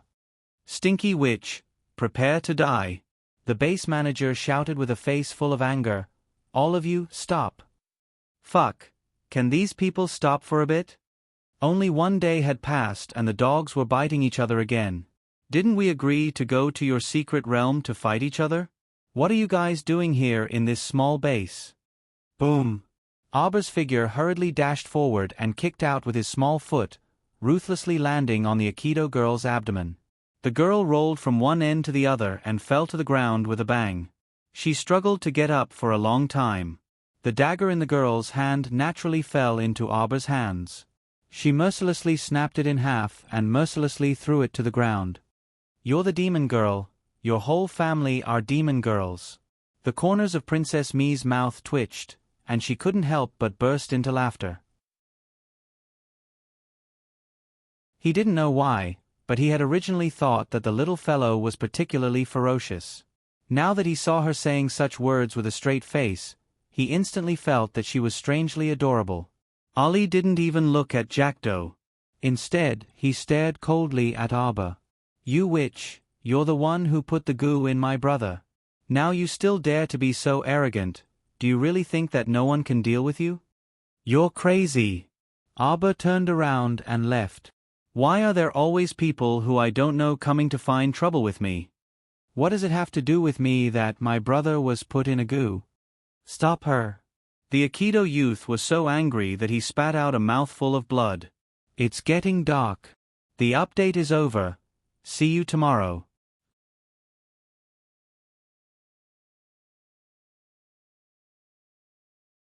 Chapter 1041. Several able-bodied men from the Aikido tribe rushed over and surrounded Arbor. They fiercely pulled out the scimitars at their waists and pointed them at Arbor. Are you looking for death?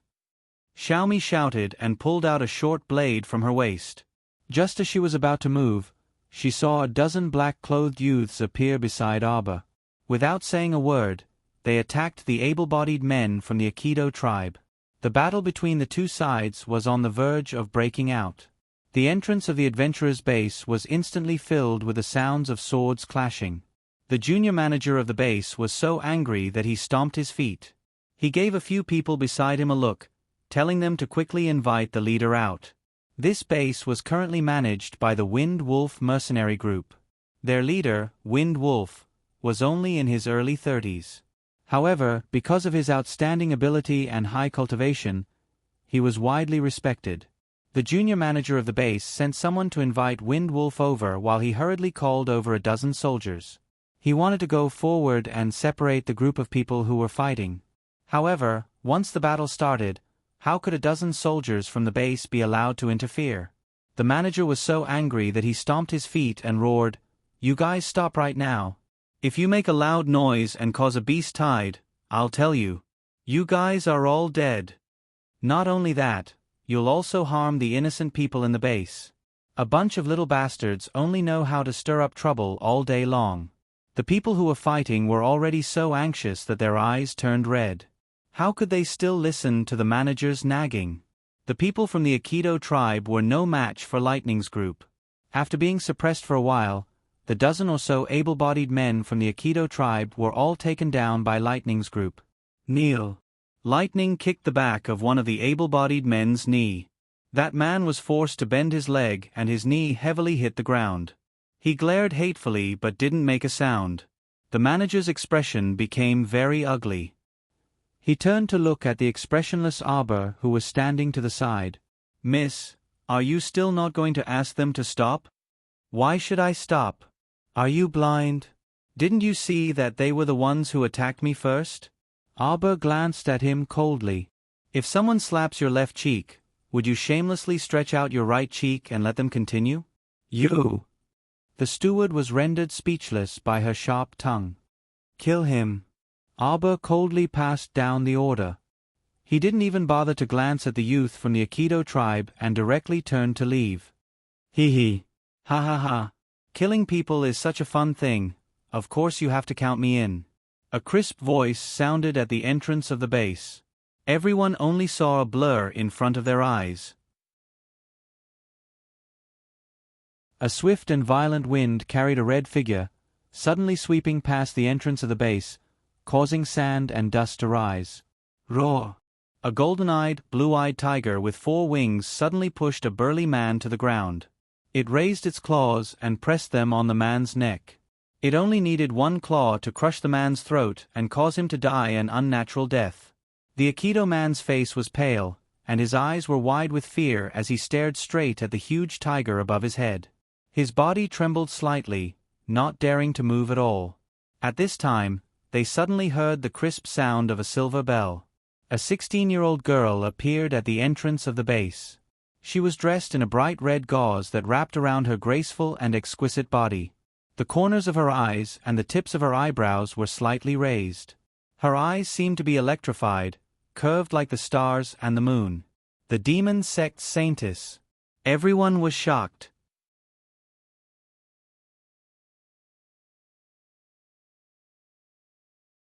Chapter 1042. The young girl wore a pink veil and was barefooted, revealing a small portion of her fair ankles. She wore 2 bells on each of her head, which jingled as she walked. The appearance of such a scantily clad, beautiful young girl immediately attracted the gazes of many men in the base, and gasps could be heard from all around. Behind her were 2 rows of more than a dozen young girls carrying small flower baskets. Their gauze fluttered in the wind, and all of them wore veils, revealing only a pair of watery eyes. The crowd didn't all have infatuated gazes. Many of them had a hint of surprise in their eyes. Sure enough, it was incredible up close. It really was the demonic sect's holy maiden on a trip. However, Arbor didn't recognize the girl in front of her at all. Lightning led the group back to Arbor's side vigilantly. She took a step forward and whispered to her, "Crown Princess, judging from this person's attire, she should be the demonic sect's holy maiden Sikong Fulling that has been widely rumored in the streets." "Oh," Arbor responded expressionlessly. "She also wants to enter the secret realm?" Arbor then asked with a frown. "A member of the demonic sect, coincidentally bringing people here at this time. She must be aiming for the Mystic Beast Forest secret realm," Lightning whispered. "Ha ha ha. Everyone has come from afar. Why must you attack as soon as you meet?" At this time, a sonorous voice approached from afar. The commander of the Wind Wolf mercenary group quickly rushed over with a group of people. He cupped his hands toward Arbor, Sikong Fulling, and the Aikido youth, and laughed heartily. "Everyone is young men and women who are going to enter the Mystic Beast Forest to participate in the Secret Realms trials. There will be plenty of time to fight in the future. Our small base can't bear everyone's anger. Haha, please don't make things difficult for us and quickly stop." Arbor frowned slightly, and her gaze swept coldly toward Commander Wind Wolf. "When I want to teach someone a lesson, I don't like anyone interfering. You can't be an exception." After she finished speaking, a water spirit emerged from her hand and instantly transformed into an ice spike. She raised her hand, ready to strike. Commander Wind Wolf's eyelids twitched fiercely as he looked at the little girl beside him in shock. This little girl looked cold and aloof, no more than 14 or 15 years old. However, at this time, she had revealed one of the 5 spirits, the water spirit. "What are you trying to do?" The Aikido youth stepped forward angrily. "I ordered them to attack you. If you have any anger, you can direct it at me." Arbor glanced at him coldly and aimed the icicle in his hand at the Aikido youth. "Looks like a man." The corners of everyone's mouths twitched. In the next instant, he saw the little girl leap into the air. With a terrifying floating flash, she instantly appeared beside the young man. The ice spike in her hand pierced towards the young man's chest without hesitation. Terrifying. The Aikido girl, Akir, covered her mouth and screamed. She hurriedly shouted at the strong men of the Aikido tribe, "Quick, what are you standing there for? Quickly go and help young Master Ali. Ali's chest was pressed against by the ice spike. His pupils shrank slightly as he took a deep breath. His upper body leaned back, and he dodged the little girl's attack. When he straightened up with a carp flip, Xiao Mu kicked him squarely in the face, directly kicking him so hard that his nose started bleeding. Everyone, many strong Aikido men rushed forward, intending to gang up and attack. "Don't come over!" the Aikido youth shouted angrily. He clenched the hard whip in his hand, his fingers sweating.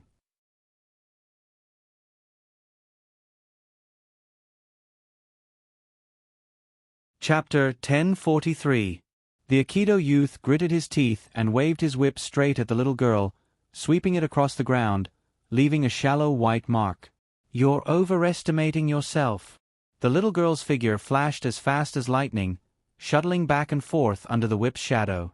She was so fast that most people couldn't detect her movements at all.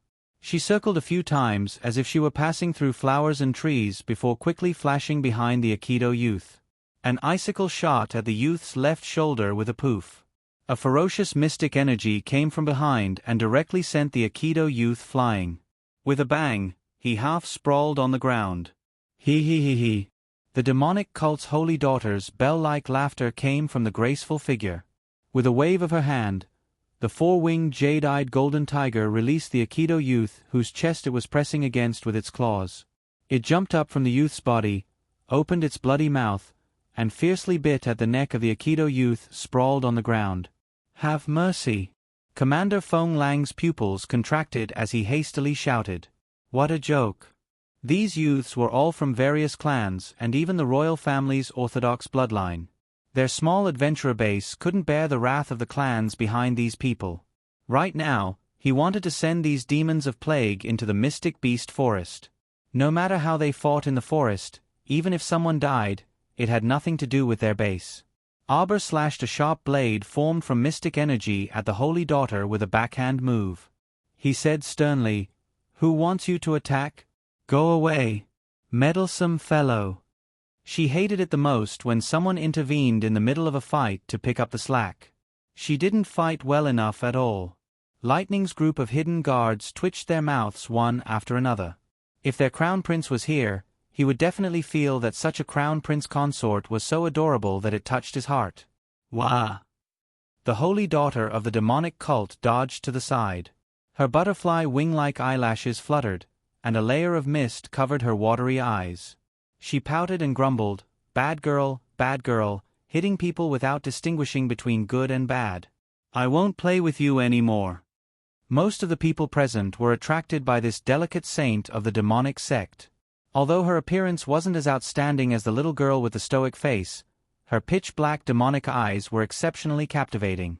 It was as if they possessed demonic power and attracted people's gazes like magnets. Leader Feng Lang heaved a sigh of relief. Presumably, he was also aware of the demonic sect's holy maiden's identity. He cupped his hands towards her and said, "Many thanks to Holy Maiden for showing mercy." "Ha ha, Jean Bo, don't scare people. Come back quickly." The saintess of the demonic sect waved at her four-winged jade-eyed golden tiger with a smile. She then turned to Leader Feng Lang and said politely, "Leader Feng, don't worry. I was just joking with a guest from the west." Commander Feng smiled and nodded before shifting his gaze to Arbor. He laughed and said, "This young lady from Northern Mo.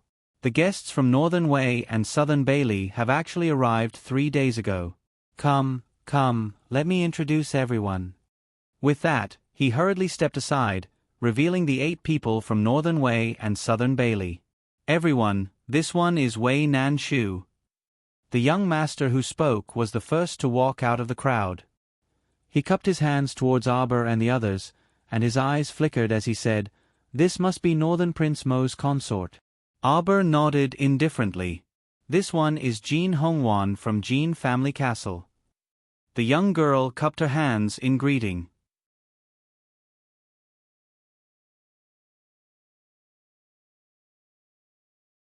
Chapter 1044. Dressed in a bright yellow dress, Jean Hongwan's bright eyes revealed a faint smile.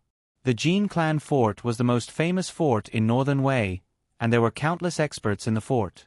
This Jin Hongwan was the fort lord's only daughter, the eldest miss of the Jin clan fort.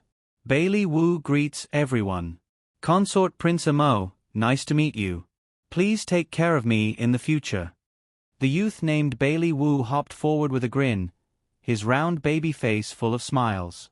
Facing such a smiling baby face, he really couldn't bring himself to be cold. Arba swept him a glance, and his cold face eased a bit. Bailey Zhen. The fifth princess of the Bailey dynasty wore her hair in a tasseled bun, with only a simple glazed hairpin inserted into it. She was a delicate and pretty little beauty, but one mustn't be deceived by her cloud-like appearance. When she glanced back, there was a bit of craftiness in her eyes. Bailey Zhan was a famous female genius in the southern Bailey kingdom. Her talent was close to that of the second prince, Bailey Shi, and she was highly valued by the great king of Bailey. Qin Susu smiled and said, "This one is Qin Susu of Northern Mo's Qin estate. Everyone, since everyone is here, let's set out for the Mystic Beast Forest tomorrow morning, all right?" Excellent. Bailey Wu was the first to raise both hands and feet in agreement. He was tired of waiting for people from various kingdoms to arrive these past few days, and he wanted to quickly set out for the Mystic Beast Forest to properly show off his skills. If everyone has no objections, I have objections. A muffled roar came from outside the crowd. He saw a group of people from the Eastern Ing kingdom surrounding their eldest prince and third prince like stars surrounding the moon, rushing over aggressively. Qin Susu swept them a glance, and her lips curled into a sneer. What objections does the eldest crown prince of the Eastern Ing kingdom have? Old Third and I were beaten up by your northern Prince Amo before we even entered the base, the eldest crown prince shouted angrily. The third crown prince hurriedly reached out to tug at his elder brother. Only then did the first crown prince notice that the people nearby were covering their mouths as they snickered at them. The crown prince shifted his short and muscular body. His face turned red as he placed his hands on his waist. However, his voice had unknowingly become softer. "Shouldn't you give us some time to recuperate? What are your intentions for entering the Mystic Beast Forest at this time? Do you want to push Old Third and me to our deaths without doing anything? The Forest Mystic Realm will open in 5 days. Once we enter the forest, we have to find a way to get there. Time is of the essence. If this drags on, everyone can forget about entering the Mystic Realm." Little Sixth Zheng said coldly. "Yes, we can't drag everyone down because of your personal reasons." Do Fengqi also agreed, "If you have any objections, you can stay in this base and continue to recuperate. No one will stop you. The people of Northern Mo still dare to be long-winded? If it wasn't for you guys this time, why are we brothers in such a sorry state?" The Crown Prince was furious. Every injustice has its perpetrator and every debt has its debtor. Go find whoever beat you guys up. Do Fengqi called out eccentrically and casually tidied her hair. "I think you guys should treat yourselves properly first. If you force your way into the forest, who knows if you'll implicate others." "You!" The Crown Prince swept her a sinister glance before turning to Arba. "Consort Prince Amo, what do you say? I do have a question."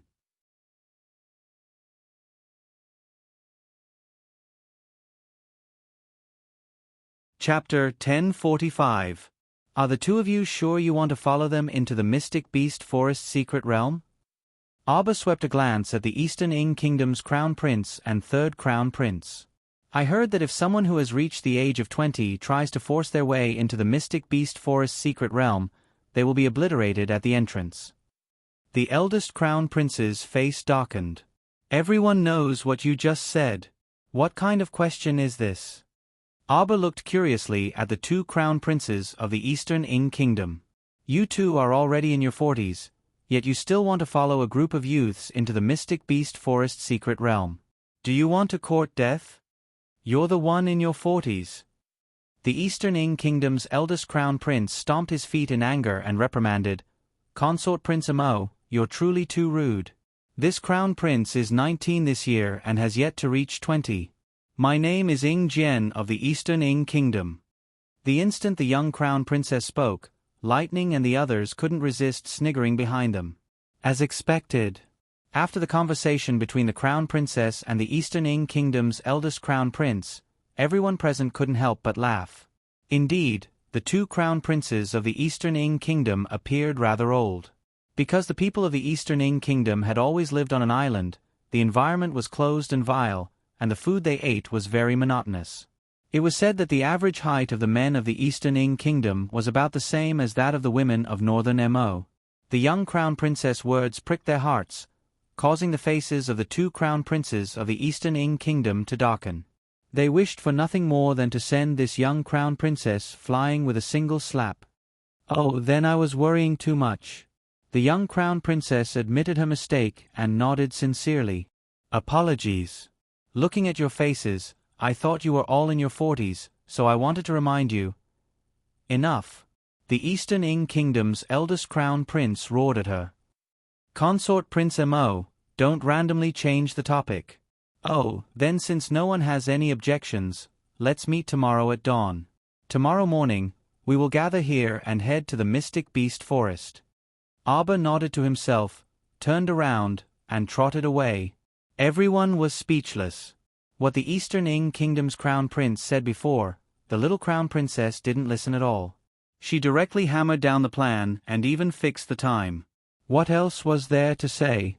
No wonder the two crown princes of the Eastern Ing Kingdom were so angry that their faces darkened. All right, I'll see you tomorrow. I'll go back and prepare more medicine in case you need it. Bailey Wu laughed heartily. The crowd dispersed one after another, leaving only the crown prince of the Eastern Ing nation standing at the entrance of the empty base with his hands on his waist, cursing loudly. Northern Mo's capital. Old master, there's a young master surnamed Mu. He's here to visit you. Surnamed Mu? Qiao Zhongbong stared blankly and exchanged glances with his wife. I'll go out to meet him. I wonder if he's a young master from a talisman aristocratic family. Wei Ziqin hurriedly stood up, unable to hide the anxiety on her face. Master, I will go with you. What's wrong? Seeing his wife's strange expression, Qiao Zhongbong couldn't help but step forward to support her. Don't worry, they won't come knocking on our door. Their Mu family doesn't have that much guts. As the husband and wife spoke, they arrived at the antechamber and immediately saw a tall and sturdy young man with his back facing them. You are a young master from the Mu family? What business do you have? Qiao Zhongbong looked at this unfamiliar figure in surprise, a faint trace of doubt surfacing in his eyes. That person turned around, and half of a jade pendant with a red string slid out of his hand. Wei Ziqin's pupils contracted, and she abruptly fell backward.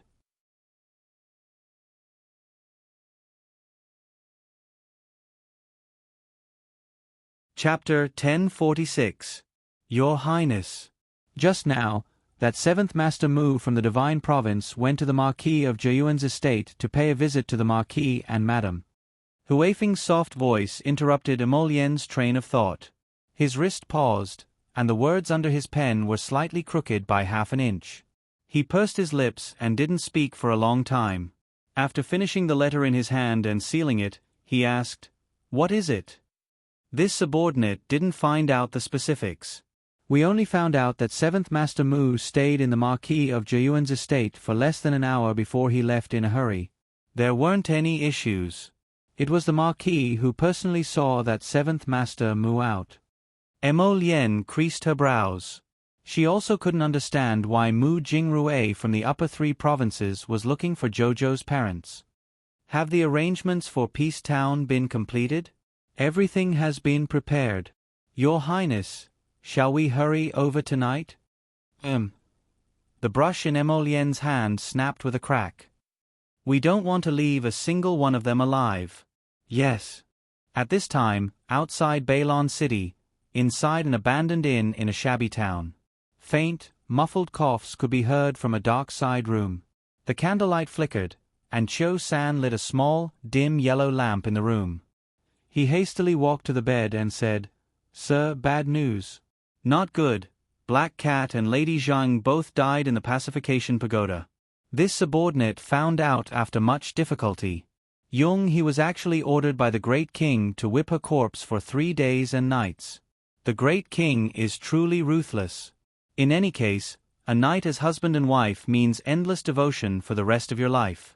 He doesn't even care about the slightest bit of kindness. Cough, cough, cough. Lu Yiji's face appeared to have aged even more after these years. Ever since that old fellow from the Holy Water sect led him up into the sky and was affected by the explosion, his body hadn't recovered much in these 3 years.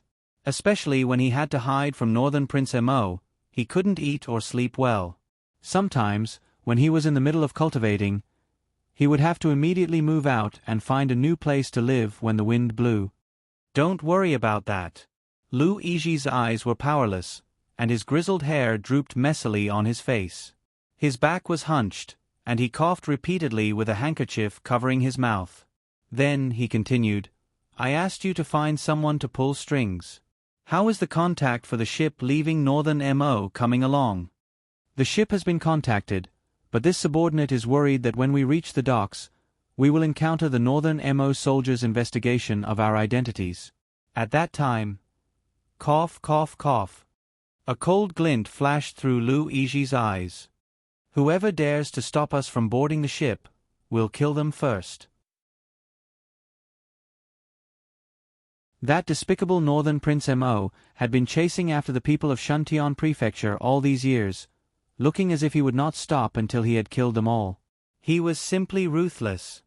Where's Su Feng? That old auntie probably couldn't bear to see Her Highness Zheng's corpse thrown into the wilderness and went to collect it. That's unnecessary. Cough, cough, cough. Lu Yiji was so angry that his chest tightened and he coughed. If she exposes our tracks here, I'll cripple this old hag. My lord, please be at ease. This subordinate believes that Mammy Su isn't that stupid. Humph, if it weren't for that damned black cat disregarding my orders and running to Northern Prince Mo to throw away its life, how could it have ended up without a corpse? Lu Yiji cursed angrily.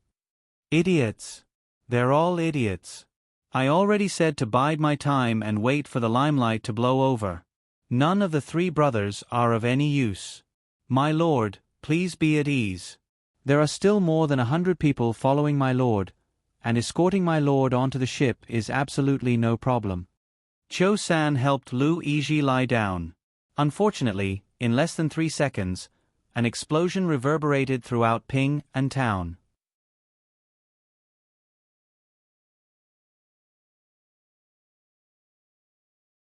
Chapter 1047.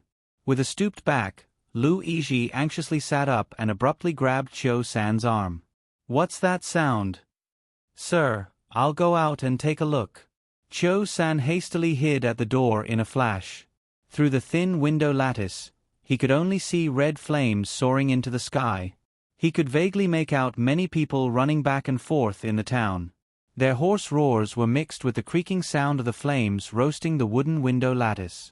The entire Peace Town seemed to have sunk into hell on earth. Bang! A heavy blow landed on the door. Cho-san hastily opened the door, only to see a subordinate covered in blood stumbling inside. He anxiously cried out intermittently, Sir, sir, it's not good. Peace Town has many, many soldiers. Ugh. Swish. A feathered arrow directly pierced the back of his head, killing him on the spot. Cho-san flew up and kicked that person out of the door before hastily closing the door to the side room. Subsequently, he heard the sound of arrows hitting the door. Sir, we've been surrounded. Cho-san turned to look at Lu Yiji in alarm. Lu Yiji, who was wearing a white inner garment, sat on the bed and coughed violently. He abruptly smashed the low cabinet at the head of the bed with his fist. Northern Mo's heir apparent. They've gone too far. Intense hatred burst forth from his eyes, and he abruptly stood up while coughing violently. Sir. Cho-san hastily reached out to support Lu Yiji, his eyes filled with panic. What do we do now, sir? It can't really be that old B*TCH Su Feng who exposed our whereabouts. Lu Yiji raised his hand to stop Cho-san from continuing to nag. It was already useless to talk about this now. The top priority was to think of a way to leave this place as soon as possible. Boom! Balon City, which was close to Peace Town, was also jolted awake by this. Everyone pushed open their windows and looked at the distant horizon in fright, only to see a stretch of scarlet-red flames illuminating the horizon, burning furiously. City Lord Lin Yongyi's voice quickly rang out in the sky above Balon City. All citizens need not be nervous. The city has already taken adequate safety measures. Even if some scattered corpse puppets are attracted here, they won't be able to break through our defenses. Only then did the commoners calm down and shrink back into their houses. However, they couldn't fall asleep no matter what. Lin Yongyi stood by the window and looked up in the direction of Peace Town. He shook his head slightly and muttered to himself, "His Highness led 3,000 mystic cultivators and several tens of thousands of elite soldiers this time and surrounded the entire Peace Town overnight. This time, I'm afraid that the remnants of Shuntian Prefecture will find it hard to escape even if they grow wings." The fire in Peace Town burned for most of the night. The wobbling zombies that had been attracted by the fire and sound were swiftly dealt with by the mystic cultivators guarding the perimeter before they could approach Peace Town. Lu Yizhi and Qiu San each put on a pitch-black cloak and originally wanted to slip away from the back of the town. Unfortunately, the entire Ping and town was surrounded, and there was no way to escape. The two of them fought while waiting for an opportunity to break free. As they fought, they felt the surrounding atmosphere slowly calm down, and a burst of terror floated to Lu Yizhi's heart. It caused him to turn around in shock. A ray of light that resembled a snowy line emitted light in the dark night. With a slender, jet-black sword in hand, Raven Moon went straight for Lu Yizhi's neck. The fingers holding the sword were slender and powerful, and the blade emitted a black light.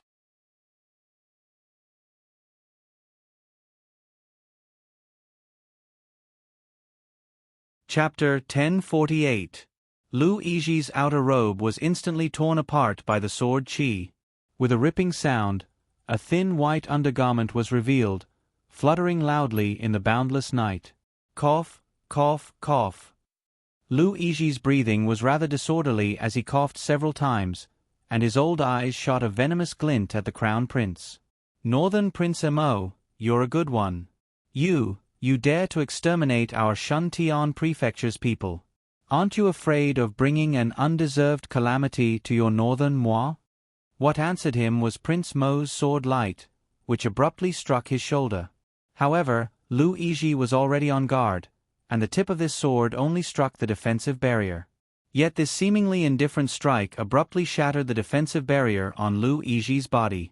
A trace of panic finally surfaced in Lu Yizhi's eyes as he dazedly stared at the defensive ring in his hand. Due to the damage from the sword qi, it fell to the ground with a clang like a piece of scrap metal. Prince Mo glanced at him with a sneer. "Lu Yizhi, bring out your greatest fighting strength and courage to fight with this crown prince. Today, we won't rely on anyone else." Mo Lian raised his hand and gently swiped it, immediately withdrawing the Raven Moon sword into his conscience. When Lu Yizhi saw him looking down on him, he was so angry that his chest heaved up and down. Cough, cough. He coughed violently. Good. Let this old man personally experience Northern Mo's Crown Prince's brilliant moves. After saying that, a giant black dog abruptly crawled on the ground and was about to charge forward. Purple flames suddenly fell around that giant dog, building a high burning wall around it. With a whoosh, the fire rose with the wind and ignited its fur. Bastard! Seeing this, Lu Yizhi abruptly swung a tiger-headed walking stick at the Crown Prince. The Crown Prince raised his cold eyebrows and lightly leaped in front of Lu Yizhi. Instead of retreating, he advanced and slammed his elbow into Lu Yizhi's chest. Midway, he changed his move and reached out to lock Lu Yizhi's arm. With a tug, the Crown Prince tore off half of Lu Yizhi's white inner garment, revealing his dark, old back. Ha ha ha ha. Mocking laughter rang out from all around. Lu Yizhi's old face flushed red, and a trace of irritable fury flitted across his eyes. Just as Qiu San was about to move, he saw a blur in front of his eyes. An expressionless boy of about 14 or 15 years old suddenly blocked his path. The golden-red demon eyes flashed with a cold light. Cho-san was slightly shocked and subconsciously took a step back. "Your Highness! Your Highness!" At this moment, the soldiers who had formed a large circle around the area began to shout excitedly. If Cho-san wanted to retreat further, he would retreat into the defensive barrier set up by several mystic cultivators. He could only brace himself and face the young man who was trying to bully him. On the other side, Lu Yizhi was barely able to fend off a few blows. However, when the crutch in his hand blocked Emolien's punch head-on, it was directly smashed into two with a crack. Holding the two broken crutches, Lu Yizhi staggered back a few steps. With a whoosh, he struck out several mystic force palms and created a small passage in the circle of purple flames that had trapped his mystic beast. The giant black dog dashed out of that small passage with its tail between its legs and whimpered a few times while panting for breath. Before one person and one dog could meet, Emolien flashed and kicked the black dog's large head with a flying kick. Then, a cracking sound was heard. Lu Yizhi abruptly widened his eyes and roared sternly, "No!"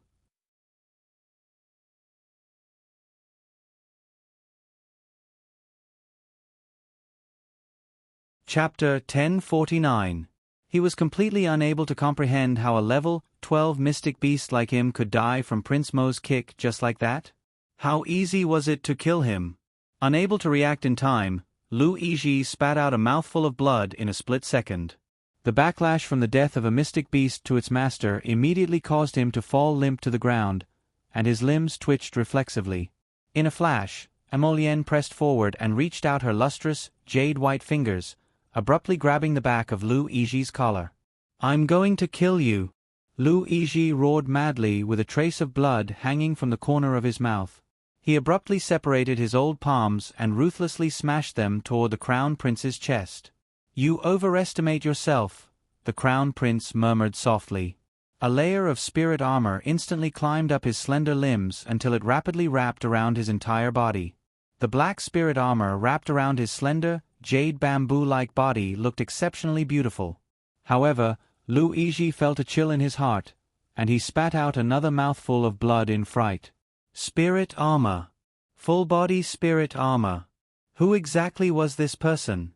Such terrifying talent was actually someone from the lower star domain? How was it possible? Even people from the middle 6 prefectures might not necessarily be able to comprehend full-body spirit armor. Furthermore, how could full-body spirit armor suddenly appear in this suppressed space-time of the lower star domain? Usually, great spiritual masters would generate partial shields or spirit armor to increase their own defense by a level. But now, this person in front of him actually produced full-body spirit armor.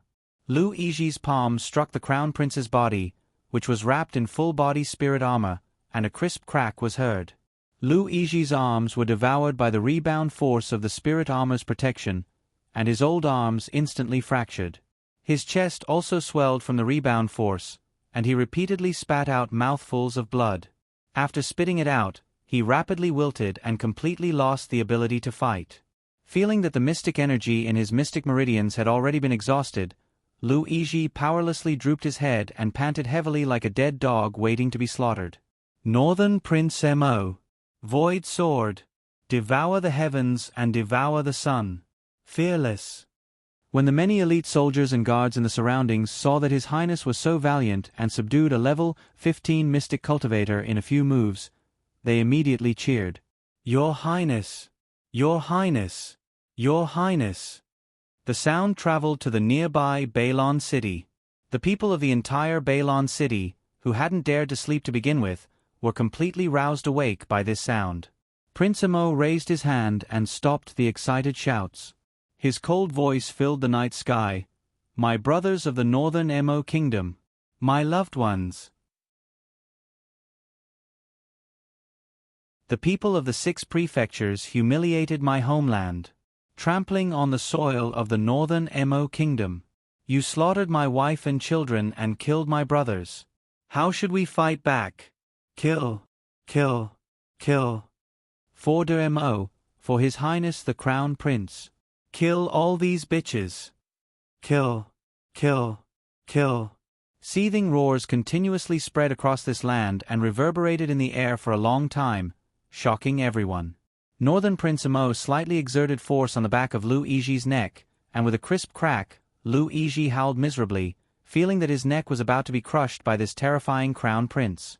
He was about to die, right? At this moment, Cho-san also heard Lu Iji's wretched howls. His originally flustered heart was now filled with sorrow.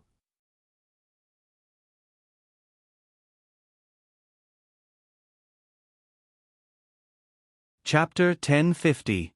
He felt that he and Sir Lu might be buried in this rundown town today. He had a rather bad premonition. Amidst the sounds of kill kill kill that filled the air, Cho-san gritted his teeth and made a final struggle. He summoned a mystic beast with an abnormally ferocious appearance. Its eyes were wide open as it stared at the young man in front of it with a bloodthirsty expression. It crouched there and appeared to be enormous in size. It bared its ghastly fangs and smelly water continuously dripped from its mouth. It looked extremely filthy and unbearable. When the numerous elite guards saw this ferocious beast, their breathing also tightened. Their eyes involuntarily looked towards this abnormally thin and frail young man. However, the young man was as calm as ever, as if he hadn't seen the ferocious beast. He snorted coldly and took a step forward with his left foot, drawing a semicircle on the ground. A fierce and cold tyrannical aura immediately charged towards the other side. That was the supreme aura of the ancient golden dragon. Even Cho-san, who was caught off guard, fell to the ground on his butt, not to mention the ferocious beast, which had originally looked very arrogant, hugged its head with its claws and whimpered as it shrunk its head. Cho-san felt that his hand that was holding the short sword was already covered in sticky cold sweat. This should be called fear. Get up, quickly get up. Cho-san forced himself to stand up and urged his mystic beast. However, the figure in front of him flashed, and the young man had already arrived in front of the ferocious beast.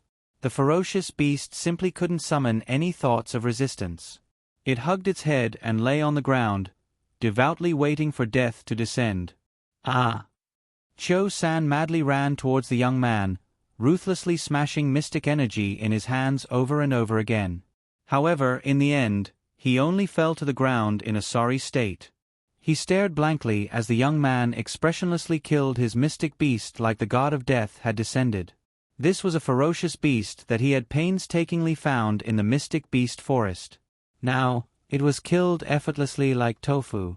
Why was it like this? What kind of terrifying might was on that young man's body? This pair of unlucky master and servant lost their mystical beasts one after the other, and were thrown to the ground like trash. Their two heads fiercely collided together, and they panted in confusion. Seventh Yen retreated behind the crown prince with a cold expression. His pair of golden-red bewitching eyes stared icily at Lu Iji and his servant, who were sitting on the ground with their hair disheveled. Our prefecture lord won't let you off. Lu Iji's voice was hoarse as he growled in his final struggle. Really? Who are you trying to fool? Crown Prince Emo scoffed. Ha! The passage between the 6 prefectures and the lower star system opens once every 10 years to welcome those who have comprehended the power of the 5 spirits and are about to break through to the spirit realm. Other than that, all of them came to the lower domain through secret tunnels or rare spatial rune arrays. There was one downside to this kind of special channel space rune array. It was not stable enough, and it was not recognized by the heavenly axiom. Furthermore, it could not be transported on a large scale. He could be killed by the heavenly Tao at any time. Unless he lowered his own cultivation and suppressed his realm. Otherwise, you won't be able to come over. Just like you. You useless dog. It doesn't feel good to be suppressed from the spirit realm to the mystic realm, right? Ah. Lu Iji angrily pounded the ground and roared. But you used spirit energy. It was just as he said. You're tuning in to the Narrate and Escape YouTube channel. Don't forget to subscribe and join us on this journey to catch the most captivating stories.